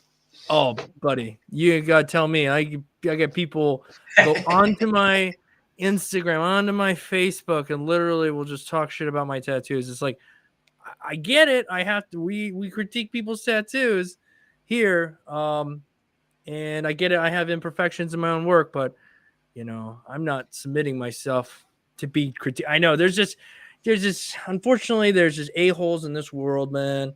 Oh yeah, and yeah. You just. I think I'm one of them. I must be one of them. I'm just super annoying, Dave. You just annoy me all the time, Andy. I just can't. What are they going to call you? They said they were going to call you AA, annoying Andy. I think Stevie was giving you a hard time. It was one of the guys there, Danik maybe. But yeah, no, I think that if we anytime you put yourself out there, which is what we're doing, put ourselves out there, in any way, shape, or form, you're guaranteed to get flack from somebody. And in the beginning, that can give you a hard time. And if you let it can definitely give you a hard time, bring you down. But which I know you don't do. We've already talked about that. I've already talked about it. I've been called far worse. I just block people. Career. I will literally delete you. I will block you. I ain't got time for you. I don't have time for people who just want to be negative Nancy's. Yeah. Like, go find somebody else to complain about or complain to. Yeah, pretty much. So, anyhow, this is now we've had his bitch. And we got a little bitch fest out of the way. Yeah, we'll get back to it. Oh shoot! But the lining is definitely much better from what we've seen in the past. I think up here actually it looks like some of the best personally. Maybe you got more confident as you went through.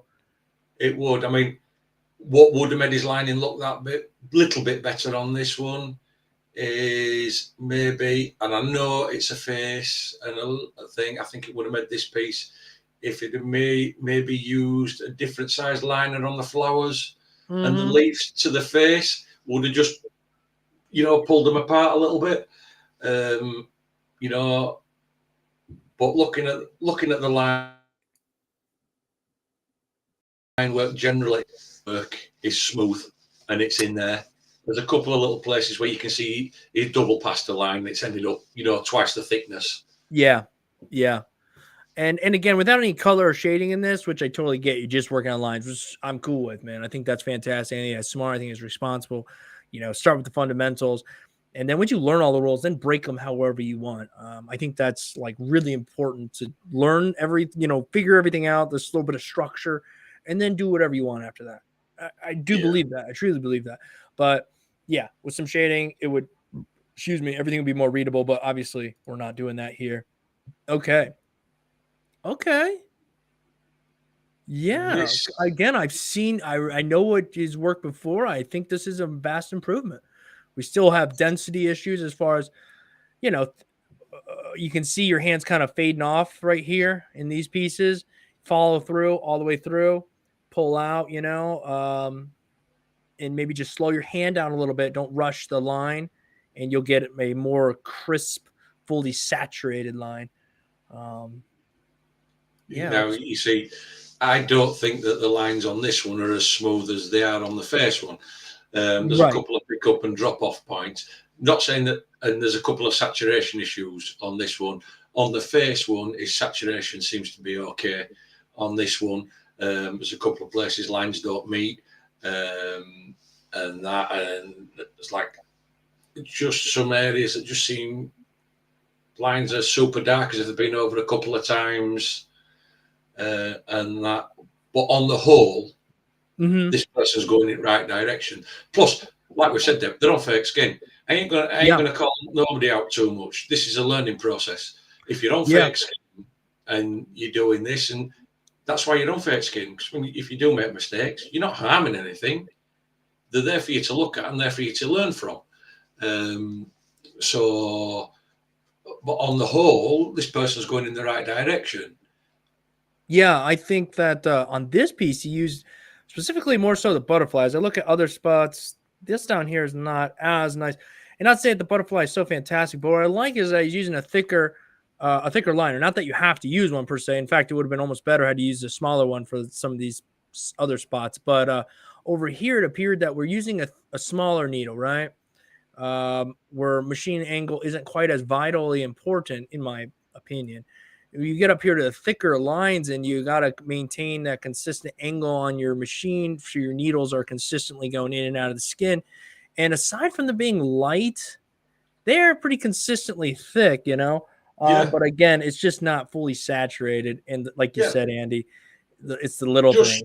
Are the lines connecting? Are they touching? Those are those little things that really, too many of those little things add up to a bad thing. That's it. Then you see a few little things, then you start looking at something closer, and then unfortunately you start seeing more and more and more and more and more. Then all of a sudden you've got somebody saying to you, "Oh, you've pulled my work to bits," but they're only just tiny little things. That you've done. There's nothing major, but it's just tiny little things. But like you've just said, all them tiny little things add up. Right. And then this bottom one, I'm not the biggest fan of this one down here. No. Not that it's any different. It's just I thought the butterfly line thicknesses were pretty consistent, aside from the saturation. Let's see. Okay, from here this looks pretty good. Let's get in a little bit closer. Okay, let me on this one. I personally, I do believe, in my opinion, this is my favorite one to look at. And I think that's because there's different thicknesses and lines. Not to say that all of it is perfect, but I do like the different thicknesses. The black carries that like thicker look, and then the thinner lines carry along. But this is a ballsy one to take on when you're still kind of trying to grasp all the lines, because it shows every little wobble. But overall, especially these two lines here, not bad considering what they are. Are they perfect? No. Down here in the circle, I think, is where maybe we had a boo-boo. I'm not sure, because this is thick and it doesn't look intentional. This is kind of weird. Doesn't look intentional. And then you look at his partial curve on the right-hand side of that circle. That's quite nice. Is that piece that goes over there? And it's like you said, it's a ballsy move. Single thin lines. This one, I'm with you. This one, is it perfect? No.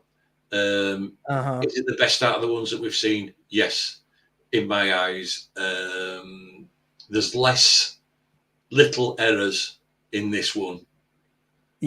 Than what there is in the others. And yeah, I mean, it's a lot more pleasing to look at. And like you said, Dave, it's a ballsy move. If you're only a few months in or whatever, to start pulling these single long lines, and you've got parallel straight lines and geometric shapes, it is a ballsy move. But I'd still think, and I do like this. I still like the fact that, you know, he's just working on lines. Good stuff. And I see improvement and different stuff too. So thicker lines, thinner lines.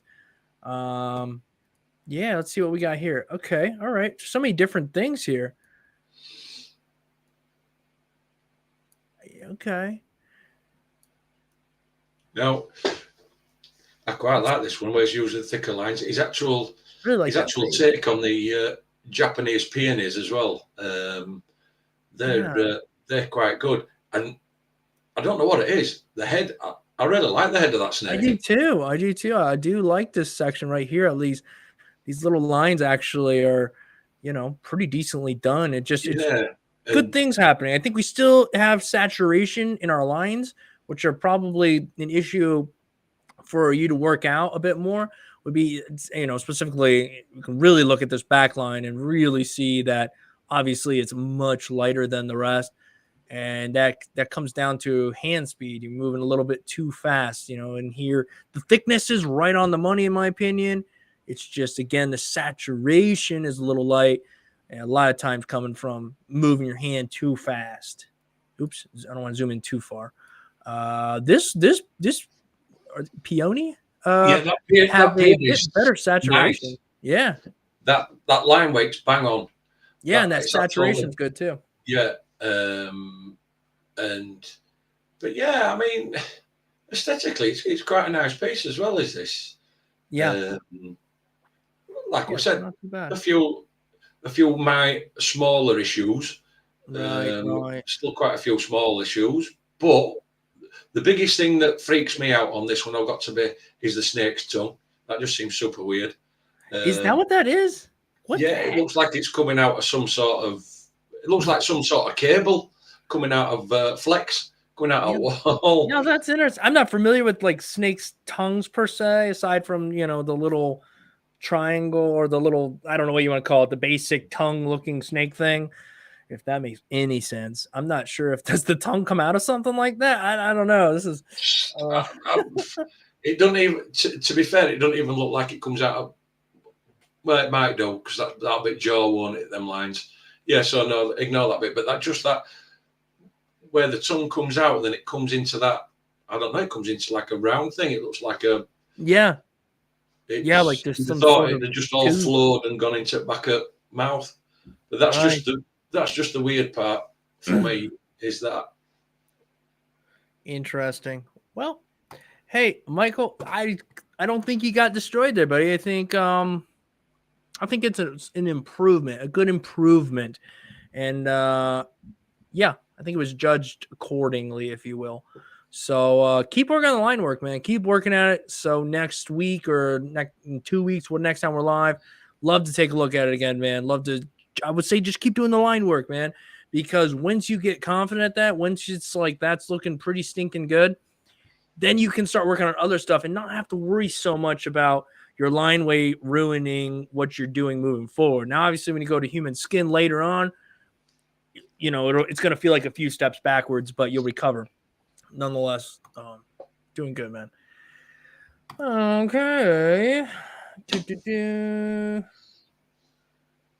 Yeah. Okay, so somebody must be asking about submitting your work. You can submit it to the email scrolling at the bottom of the screen, but we have there's still a few here, and I don't know that we're going to be able to get to all of them just yet. If you've already submitted it, we're moving. What is moving? What is going on? Am I moving something around? What is happening here? Sorry, guys. I'm a bit slow when it comes to this. Okay, so Michael, submit it to the email scrolling at the bottom screen, and if we have time, we'll get to it. We go in order. We start from right around the time I put out that we're going to be going live from 5:30 p.m. Eastern Standard Time. You can submit your work, and it'll be in for the live stream, which we're doing right now. And if you want to be guaranteed to have your work critiqued, and you might not be able to make it here on time every Sunday that we're live, you can click the link in the description below. The first link there, it's going to take you to a Google Drive, which has a bunch of designs. You can do one of those and send them to the email address that is in the description, which is different from this email address. I know it's super confusing, and we'll review those. So anyhow, moving on. Burping again.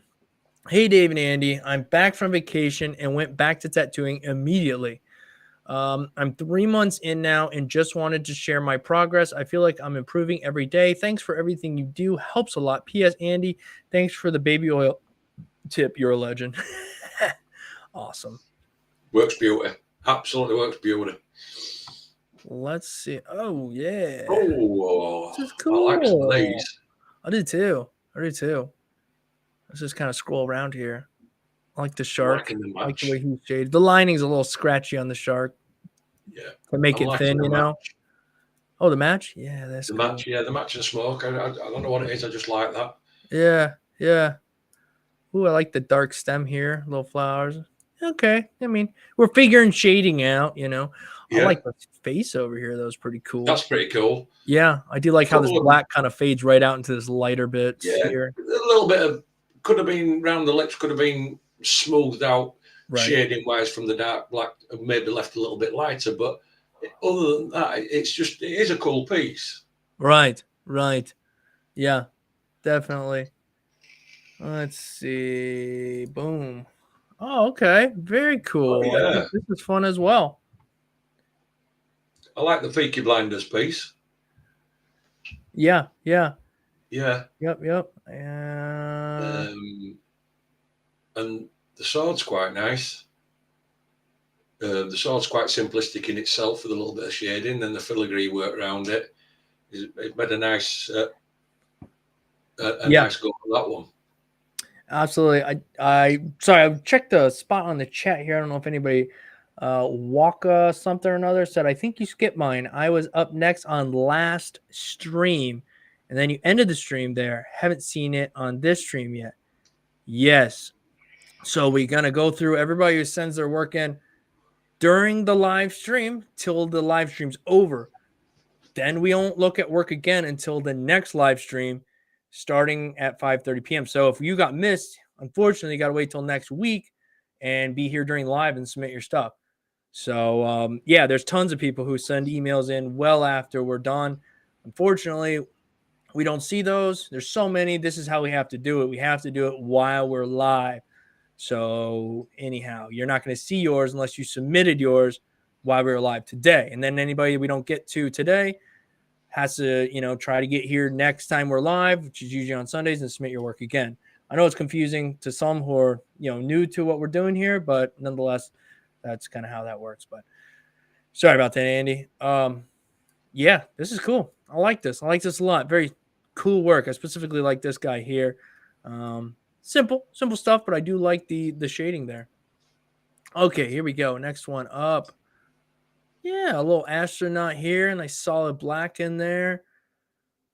I like the way you're practicing. I like what you're practicing. The lining's all right. If there was anything I would tell you, maybe just spend a little more time on, be simply lining, right? Because you're using smaller needle groupings and they're harder to line with because they're, every little movement you make is more visible. But overall, I think they're very nice pieces. Very cool. Very, very fun. You kind of make me want to go mess around with some fake skin again. I don't know why. Until I start to do it, and then I'm like, okay, fake skin. Okay. Cool, man. Thank you for sending those in. Richard is up next. Oh man, Richard. See, if you're doing the tattoo critique stuff, send it to the other email address.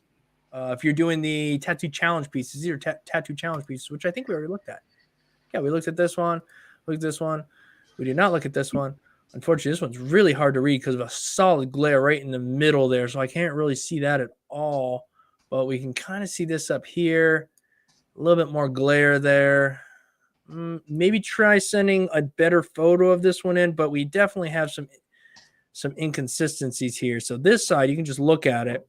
Looks smaller. Whatever is happening here, over here, it's like much larger and I don't know exactly what's going on. A lot of these lines have been gone over a few times, and maybe you lost some of your stencil along the way. But I do like the darkness in this because you need that dark to have that light. But again, some parts are just kind of hard to read. So maybe a better photo next time. But we already did look at these two earlier in the stream. So next up is Michael. Let's see. Good day, guys. Mike from Australia here. Tattooed my mate after he shot his first deer. Cool. In the Aussie bush. He was pretty stoked, had trouble going over his scar. Second pick is one I did for my missus. Thanks for your time, guys. Okay. So you did this one on a buddy after he shot a deer. Good for him. Okay. His body looks a little elongated. Looks a bit fat for size at neck and head. Yeah, it's like, I mean, he's got a nice rack. But beyond that, I mean, yeah, I don't know what kind of, maybe got some Aussie deers. I don't really know. I don't know what the Aussie deers look like. So, but aside from the shape of it, this line right here on the triangle is pretty decent. This back here seems to connect well.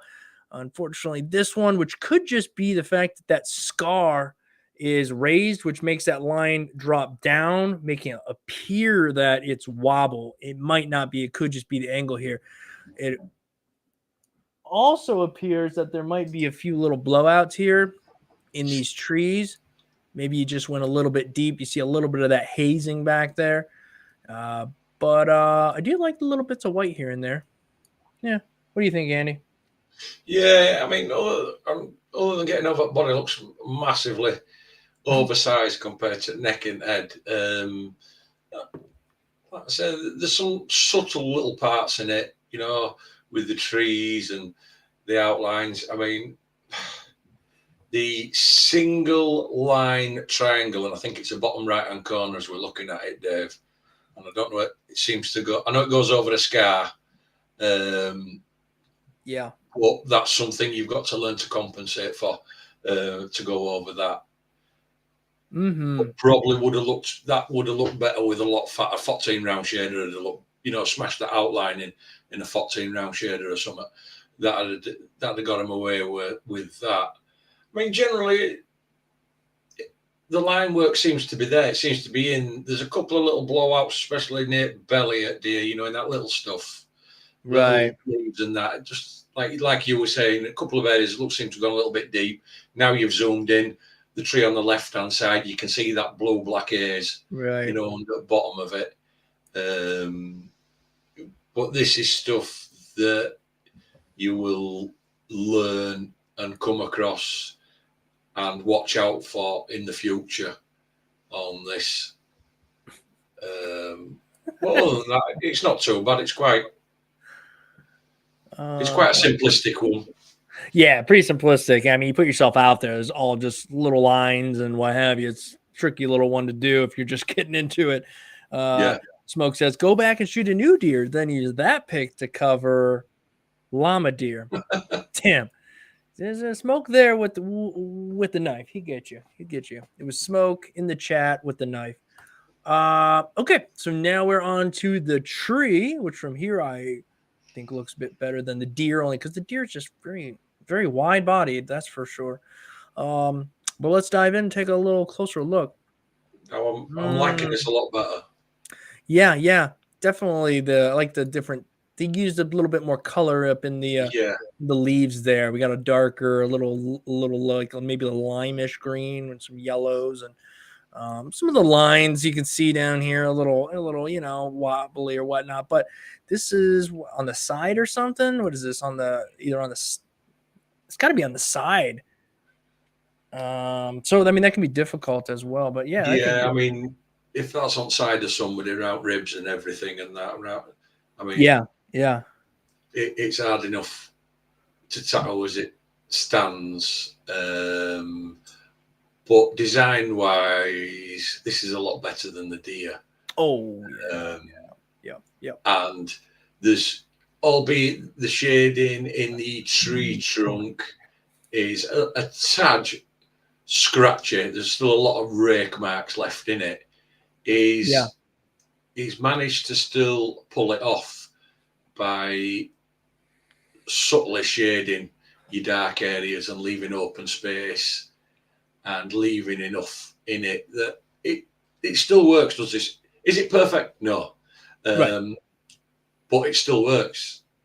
Yeah, it looks good to the eye too. It just we get this nice circle shape. And what's great about lining sometimes, as long as you don't get too crazy, as long as it's not too much, when these heal out, they're gonna smooth out and they'll actually look better as they heal. So that's a plus too. So even when this is healed, it will even look even a little bit better. But again, it's like we said, it's an organic thing.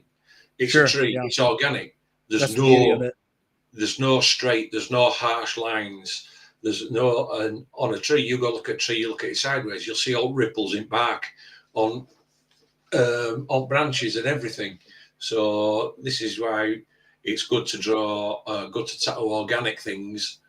Yeah, when you're learning, because there's a certain amount you can get away with.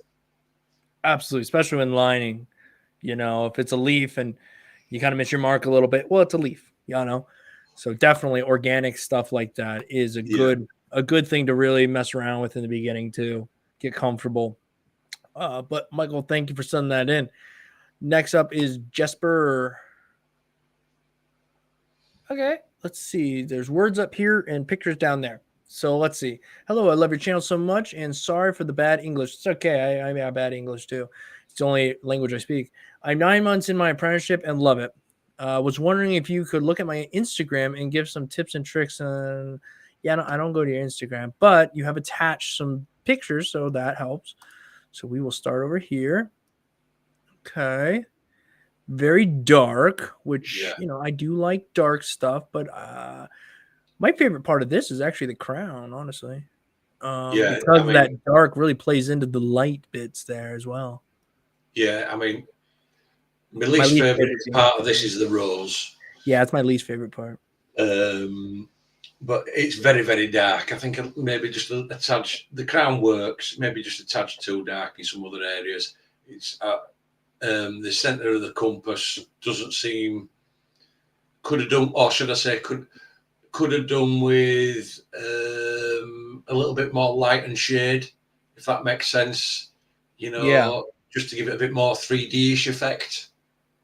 Yeah. A little bit of shade there, maybe to give it like even a light shade across in some spots would give it more of a look of glass even, or it has something over top of it. The problem I have with this, because from here, I'm like, all right, the flower's a little bit dark, but again, I am biased and I like some heavy black in tattoos.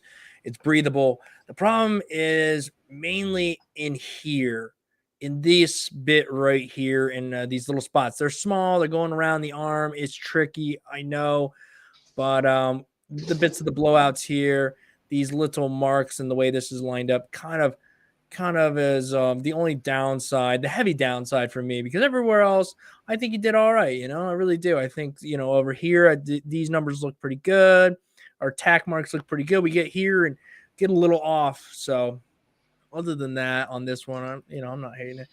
Okay. I don't know why this is in some weird purple lighting, pink. Very strange. Very strange. The problem here is the 2 A's. Overall, I think this is, pretty decent. I'll use the word decent too much. I'm sorry. But the two A's are totally different. Yeah, mainly right here. I mean, yeah, you can get away with the tops being a little off, but if this is like super thin and it goes to nothing, that A kind of has to do the same. But hey, overall, I don't like doing script, so I hate being too picky on script, but okay, we got something totally different here. This is interesting. Let's take a look at it. Soak the face in here. Yeah, I think I prefer some of the feathers to the horse's face, because some of them feathers, I quite like the effect he's got on some of them feathers. Right. On the wing. Yeah. Yeah, definitely. The face might be, I don't know. Maybe a little bit more breathing room in the face might help, because a lot of breathing room here, light around the face, maybe a little bit more light in here. I do kind of like that they made like the harness around the face, pretty much just straight up empty skin, which works a bit as well. But yeah, I'm with you, Andy. I really do like these feathers. A little bit of white here and there. Yeah, not too bad. Not too bad. Am I going this way? Let's go this way. Okay, now we got a whole back. We got a cheetah, or I'm assuming some sort of leopard cheetah thing. Like a blacked out mandala behind it. We still got this odd pink lighting on it, but that's okay. Yeah, the mandala thing looks pretty crisp considering it's a large area to cover. And yeah, the cheetah doesn't look too bad. No, I mean, I don't know if I like the composition, but again, I've done pieces for people who are like, I want this, this, and this, and I'm always in love with it, but we do it anyhow.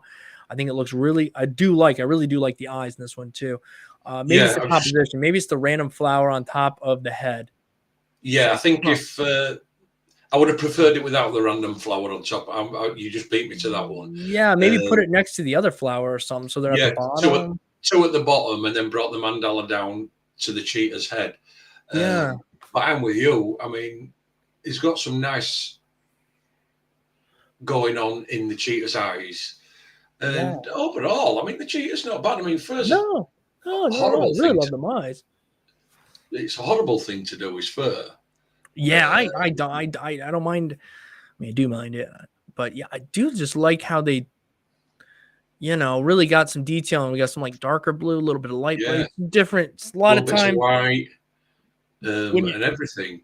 you do these pieces and they're like on a forearm or something, and really the faces ends up being this big, even though it fills the forearm. Then the eyes are really small. So to really get any good detail in them, it takes a little extra time. But I think this being on a back, it's a little bit larger than it would be in some other spots. So it's cool they were able to get a little bit extra detail in the eyes, which really helps. Yeah, overall not bad. Again, I just wish that this flower up here at the top wasn't there. But hey, that's subjective, man. I'm sure this That's person's it. totally happy with this tattoo. And I think that's all of them. Sweet, dude. Yeah, I really dig these last two are really nice. And the Maria wasn't bad, just those A's.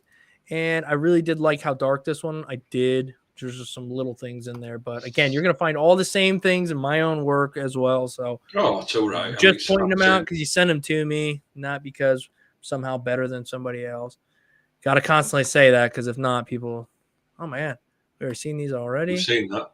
Scott Nash. Okay, how much time we got? Okay, we'll go for just a few more minutes, a few more emails. I am sorry, guys, we didn't get through a ton, but we move at a pace, So we got Scott Nash here. A few more with some info. Been tattooing about 3 years. Here's a few more I'm stoked on. Thanks for looking. Okay, so 3 years. Nice. Well, that's interesting. That is on interesting. the neck too. Yeah, anatomical frog. Dude, outstanding on the neck, bro. Outstanding on the neck, in my opinion. I wouldn't get the anatomical frog opened up on me, but who the hell cares what I would get? I like this. This is it's cool. Done very well. It's done well. It's done cool. There's enough dark in. There's enough light in. How he's got his pins and how it's got it stretched and placed across the neck. You look at and then you look where the bottom legs are on the frog, and it comes down just onto chest. Right.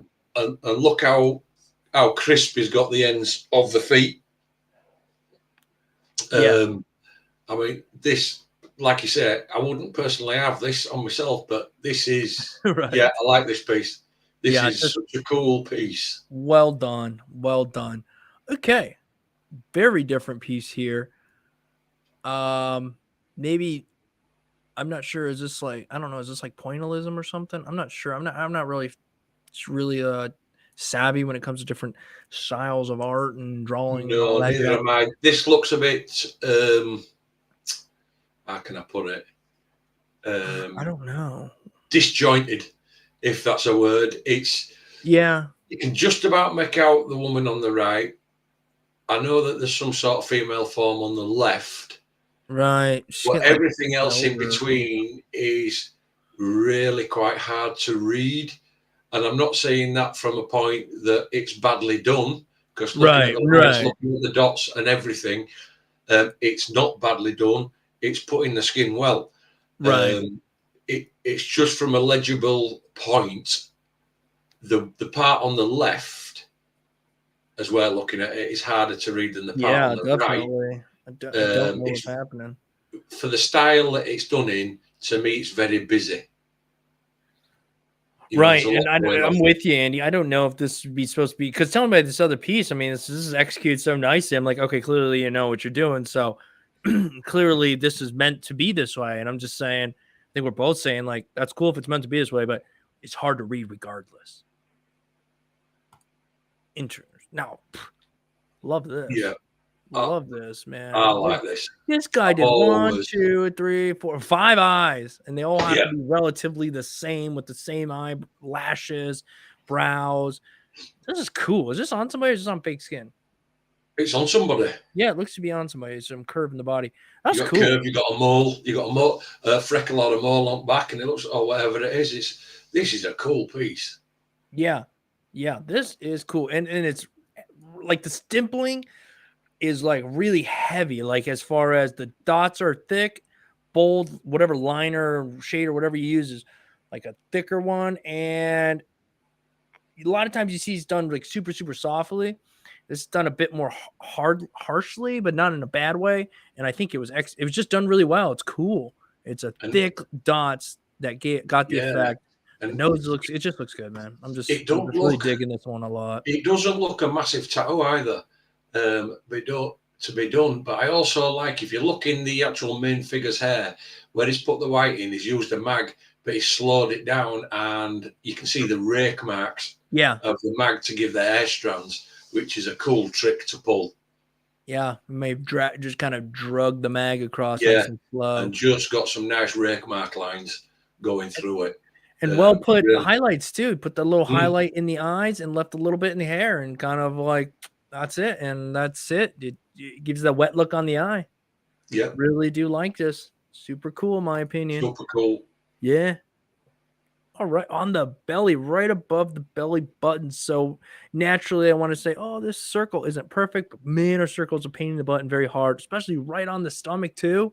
Yep. All things considered, not bad. Not bad. Interesting design too. I've never seen anything like this one. Yeah, it's interesting. It's nicely executed. Right. Nice use of dot work, stippling, and everything. And I'm sure this wasn't right easy to do, as somebody were breathing and going up and down and up and down and trying to combat it all. But yeah, it's nicely executed. Yeah, even cool little dots on there, like to give like these little shading around the outside. Very nice. Scott, thank you again for sending us some more work, man. Very cool to check it out. Very different. That's what's really fun about this sometimes, is we get to check out different stuff.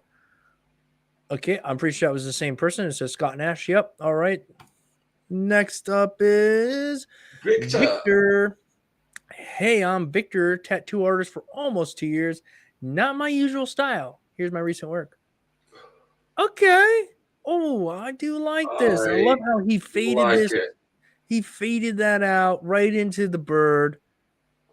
The broken lines through what I'm assuming is like some sort of like hieroglyph or whatever it is. Yeah. The bird in the middle. I'm loving it. I just really like how it's been done, that.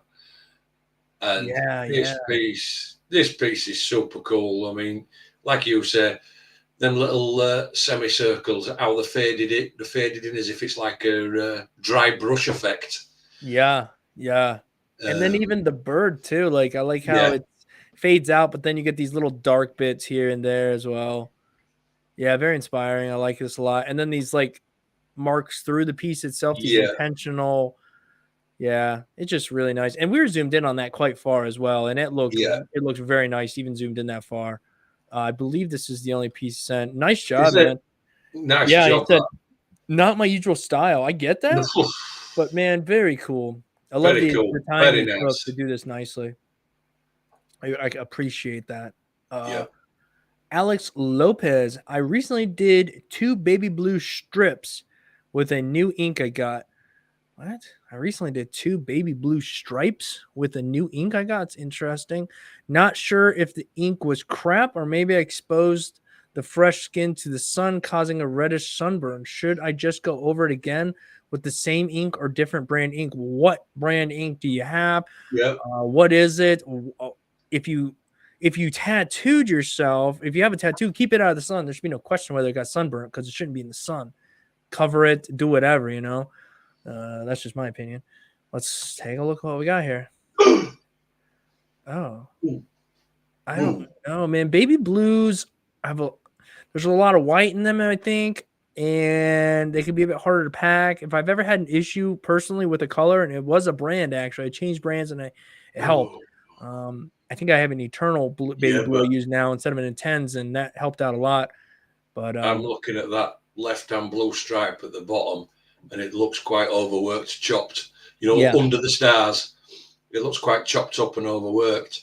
It wouldn't surprise me if somebody's rushed to pack this in. Yes, they absolutely did. This colour. I mean, I've used all sorts of ink there and myself. Even down to really light blues, aquamarines. and stuff. Yeah, you put them in, they might look a bit bloody, but then once they settle down, they come up bright blue. Right. What he's also got to remember, looking at this person's arm, it's quite suntanned. And it's quite dark. Why are you putting a fresh tattoo in the sun? Yeah. Cover that thing up. Put something on it, man. But the other thing as well, Dave, is his arm's quite brown. And, anybody knows that's tattooing. The darker your skin is, the less bright the colours are. Absolutely. And if you try to push it, it's just going to overwork it. Yeah. And I've put the analogy before. I mean, you've got dark skin when you put your colour in. It's like looking through a tinted window once it's healed. Yep. It's just going to dim the colours down. Whereas if you like Casper the Friendly Ghost and bright white, once it's healed, your colours always look brighter. Right. Yeah. I wouldn't go back over this. Let it be for a while. Let it heal out. Let the skin recover.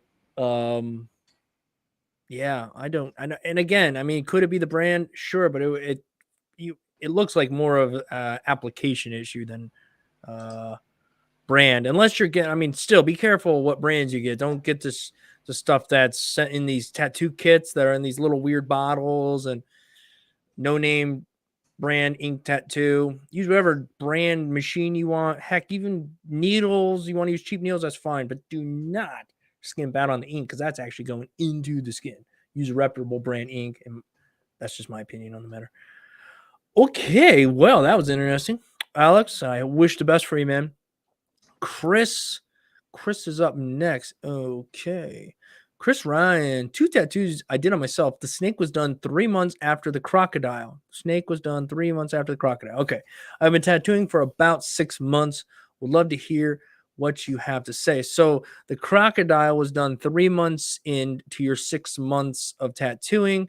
I'm assuming something like that. And then the snake was done 3 months after that, which would be somewhere around 6 months, your current. So, okay, let's take a look. As you can see over here, we got a little bit of a line that went a little bit too deep. And then over here, you got a line that might just be a bit lighter. It's hard to find a line consistency. Also, it seems like this is in the healing process as well as hair is already growing up on there. But I mean, again, for a few months in the skin, it's not too bad. We've seen, I guess sometimes we judge by what we've seen here on the channel. And better than some we've seen. But again, if you're looking at this and you want to know some stuff, you want your lines to be consistent if you're using the same needle weight throughout the thing. And yeah, that's going to be your issue here. We got big thicker lines down here, big thicker lines over here, and then it's a bit of thinner lines throughout, but minus a few little blowouts. I don't think this is horrible. Let's see. Let's take a look at the snake here. Oh. This one's a bit okay. This one I think he said was done earlier. This one looks a little bit better. We still have some blowout issues here, but when we jump over here, oops, we have a bit more issues here and a lot more curving lines as well. And when you pick up and drop off and pick up a line, this is a bit too obvious right here. Bit too obvious. And then the way it curves in, it just should flow off. Yeah, it looks like paper. Like he's paper and then he opens up. And then he closes back down. And then he opens up. So just the way this was done, even minus the blowouts here. Not a big fan of this one. Yeah, I would definitely help yourself out. You got a little taste of human skin. There's nothing wrong with messing with a little fake skin. It's something we have, okay? You did this on yourself, it obviously appears. So, I mean, it's not like you're messing anybody up. But as you can see, you're eventually going to run out of space here. You might want to play around with some fake skin for a while and then jump over and utilize this human skin again. Yeah, try working a bit smaller as well. Absolutely. Absolutely. Okay, interesting. So, all right, guys, we're going to go through just a couple more here. I know I've said that before, but gonna get through just a couple and then we're jumping off here, guys. Don't give the stream a like if you've been hanging out with us. Enjoy the stream. We're at 50 likes. Yeah, sure, whatever. That's cool. Let's go. Hey, I started tattooing 18 months ago. Why do we 18 months? Why not just like a year and a half? 18 months. Like, We do that with kids all the time. I'm self-taught. I'm a big fan of yours. Thank you. You've helped me a lot throughout my journey. Hope you can take a look at my work and give me some pointers. Thank you. Kindest regards from Ireland. Right on, man. Right on. Hey, look at that. Hey, it looks pretty good, man. I like that bold, thick line around the outside. Little tiny thinner lines on the inside. I can't zoom in any further. And nice shading. Simply done, but I think it's done very nicely. It's not a huge tattoo, it doesn't seem. Mm-hmm. Let's see, what do we got here? Oh, this is this is kind of interesting. What in the world? Got like an octopus legs or something into this interesting head with like an arm coming out holding a skeleton head in a bottle. Or this is trippy, but I think it's well done. I really do. Nice solid black, nice shading. Doing a nice job for 18 That's a little bit of shading in bottom, like the scales or inner affected tentacle. Yeah. Wacky and trippy design. Yeah. Very nice. Oh, I've seen them. That's cool. Shoo, look at them long legs. Yeah. I like even the nice little execution of little baby shadows at the bottom really sells it. And a lot of little detail up in this long-legged elephant. Nice job. Yeah, nice job. Nice. It's nice. It's delicately done. Yes, agreed. Very cool. Very cool. Thanks for sending these in, Ben. Nice job, man. Oh, right, Joe. Joe Boy tattoo. Ooh. Oh, slick. Damn, I'm off home now. Sweet. Wait a second. Hang on. I got something. I gotta remember. Let's see. I don't know if anybody could hear that or not, but that was an air horn, and then I got some claps. Is he clapping? I'm assuming he's clapping. No, I can't hear it. I could hear a bit of a. It sounded like a mouse farting. It does. Okay. Anyhow, this is very well done. Smartly put in. Just like every spot was just smartly done. Yeah, this is awesome. Which gives a really cool effect in the end. Yeah, it's just nice yeah.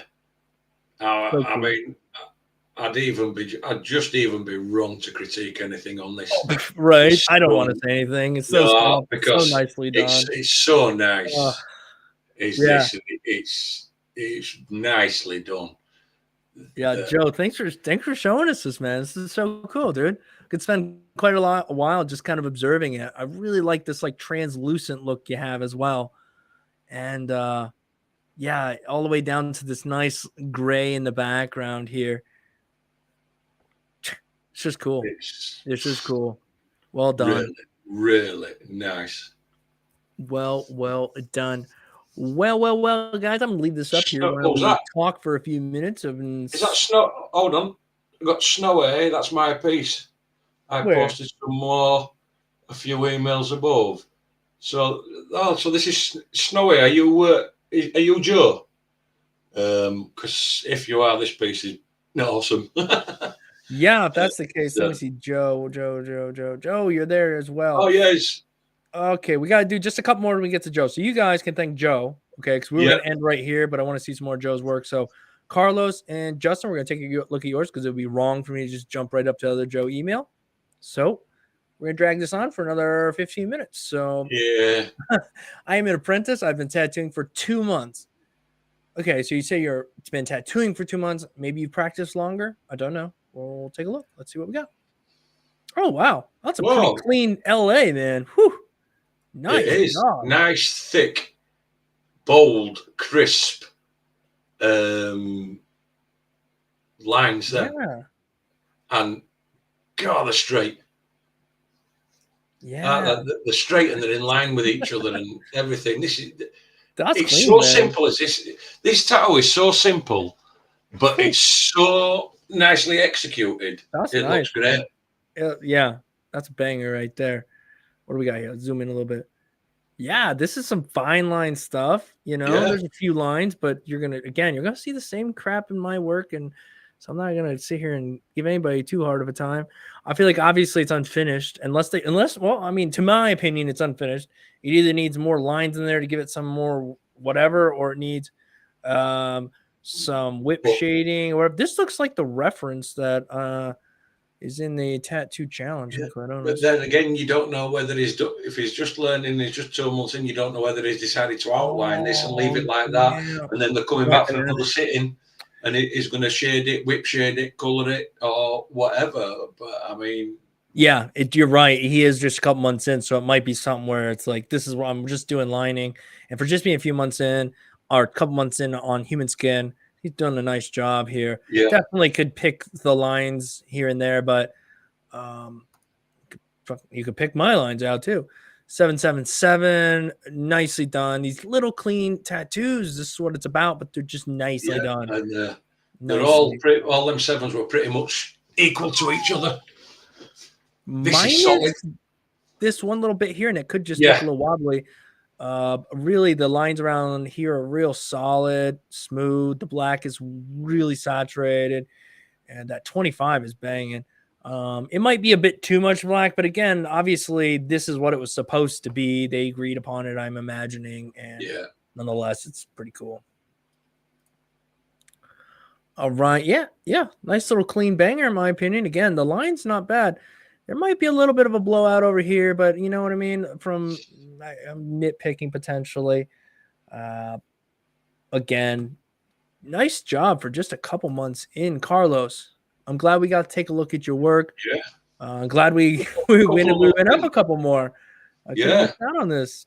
Justin Phillips, done by Ooh, me at Outside Arts Tattoo Studio. Okay, Justin, we don't know anything about you, but all right. Oh, geez, we zoomed in fast there. Zoom back out. Yeah, man. Dig the fur. Nice fur yeah. marks. Good strokes there. The eyes are Loving the really eyes. cool, man. Them Yeah. eyes are cool. The amount of colours and, like I say, the how it's been executed in the eyes. You know, they're not just faded out. It's got like bits of greeny, you know, coming round with bits of yellow Yeah. and the other colours. I mean, fur banging. His fur's banging. Yeah. Between solid black, bit of like whip shaded in there. This is, yeah, it's a sick piece. Is this? It's nice. Yeah. Okay, you know, this Sunday, I mean, you guys, I've been inspired by some of this cool stuff, man. Really cool to start. That's nice. I really like that skull down there. Very Yeah, nice. this is Nice. nice. Solid blacks up here. Yeah, nice piece. Well done. Well done. I would absolutely be happy with this. Oh, we've seen more horses today than we have ever. I've never seen as many horses on the critique. I would say the nose, in my personal opinion, gets a little confusing here, but overall, But it's a the nice main where it comes through the ears over the face, it's lovely. Is that it's just nice and soft and flowing. Yeah. And like you say, I mean, does it look a bit funky on the nose, a bit veiny? You know, like it's got raised veins like an old. Yes, that's exactly what those are. I do believe are veins.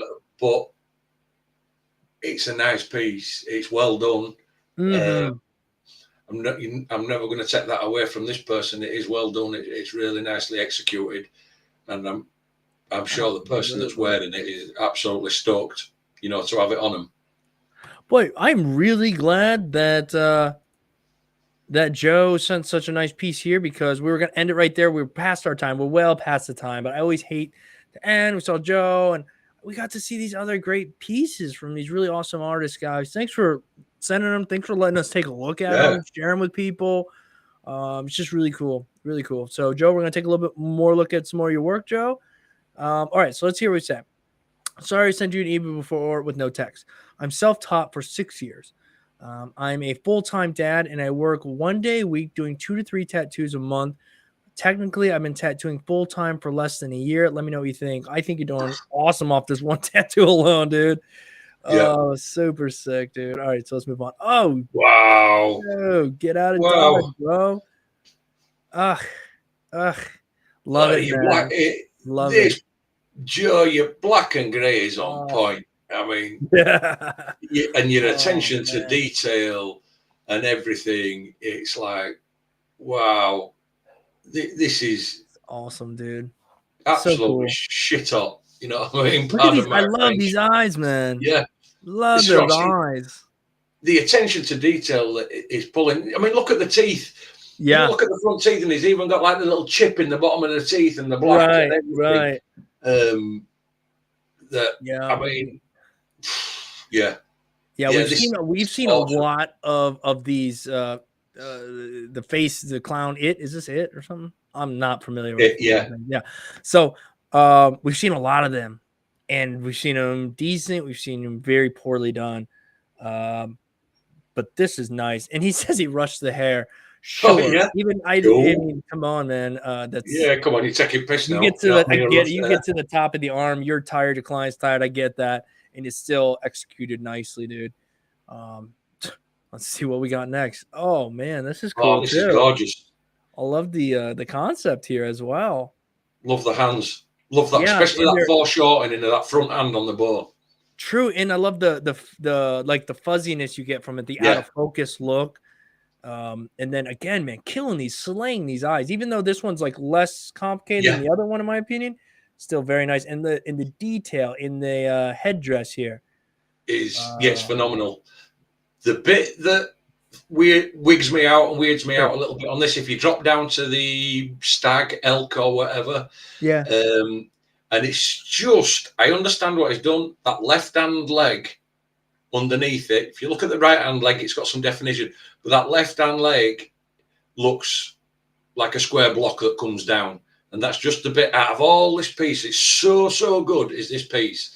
There's just that little bit. It's just, I it think what just look, happened here is that the front leg and back leg become yeah, one, and but it probably tattooed exactly what you see. yeah, But where it would have been better off maybe just redrawing it a little bit better, because it's come out very straight compared to the rest of the flowy I see. and Yeah. unbelievable design of this piece. But then again, I'm not taking away. I'm not going to take away anything from this person No, it's from Joe. I mean, this fantastic. is awesome piece. Awesome. And we get another one. We get another one. Oh yeah, super Yeah, cool. Again, love the eye. This smartly put in highlights, texture in the helmet here. Just nicely done, man. Be super proud of yourself. I'm sure you already yeah. know, but fantastic, dude. Good Fan work. freaking It tastic. is good work. Yeah, so cool. Thanks for sending this in, man. Thanks for letting us take a look at it. We're gonna end on Joe, and we ended on a real high. We had some really fantastic stuff today, Yeah, and I know it's some hard really for good some people stuff. who are like, "Shoot, after seeing this stuff, I don't want to say anything." But again, we get everything from a couple weeks in up to Joe here. Yeah, Tattooing. I believe he said 10 years. Um, and that's encouraging, because oh no, 6 years. There was somebody else who was 10 years. Joe was 6 years. I think Justin. Maybe it was Carlos. No, that's not Carlos. Who the heck was the guy somebody we looked at was 10 years. Oh, maybe he said it over there. Yeah, maybe this was him. Maybe this is him. Somebody, but nonetheless, the last several pieces this evening were fantastic. And I hope to yeah. get to that point at some point. And Some of these pieces I would love to tattoo at that level. yeah, I mean, like he says, some people's attention to detail and the work it's phenomenal. Yeah, And very we've nice. seen it. I mean, we've seen it all, Dave. Like I say, you've nailed it. We've seen it all. Everything from, well, you need to dial it back and get back on fake skin, and you shouldn't be putting in skin, right through to this stuff. It's like, well, god damn, you're actually tattooing better than what I am. Absolutely. I've been at it long. I've been at it longer than you, but your style's just better than mine. It's like I don't even have the right. No, I was nothing. I wouldn't want to say anything. It's nothing. Yeah, You know what I'm saying? Same. I think I'm coming up on uh like 4 years. I think 3.5, 4 years tattooing now. So it gives me a lot of hope to know that maybe 10 years, 6 years, things improve as you go. So it's very encouraging to see what people have done out there. And it's cool to get different stuff from different people and to show that to everybody else and say, hey, look, you want to get to this level, it's going to take time. It's going to take time, dedication. He's saying, a few tattoos. I mean, this guy was working a full-time job and hustling on the side, until now it sounds like he's been one day. What's he saying? Self-taught 6 years. Oh, I see. Technically, I've been tattooing full-time for less than a year. So he's saying 6 years of tattooing, but only maybe like 1 day a week. So if you were to condense that 1 day a week down into a full-time job, it would be like 1 year worth. But the great thing is you've gotten to spread that out over 6 years. And clearly you're an artist in and of itself while tattooing. Anyhow, he says, I do 1 tattoo a week, but I spent hours looking at my piece. Right. I just done and see where I can make improvements. That's my advice to newcomers. Let me throw that on the screen so other people can read that. I think it's fantastic advice. Yeah.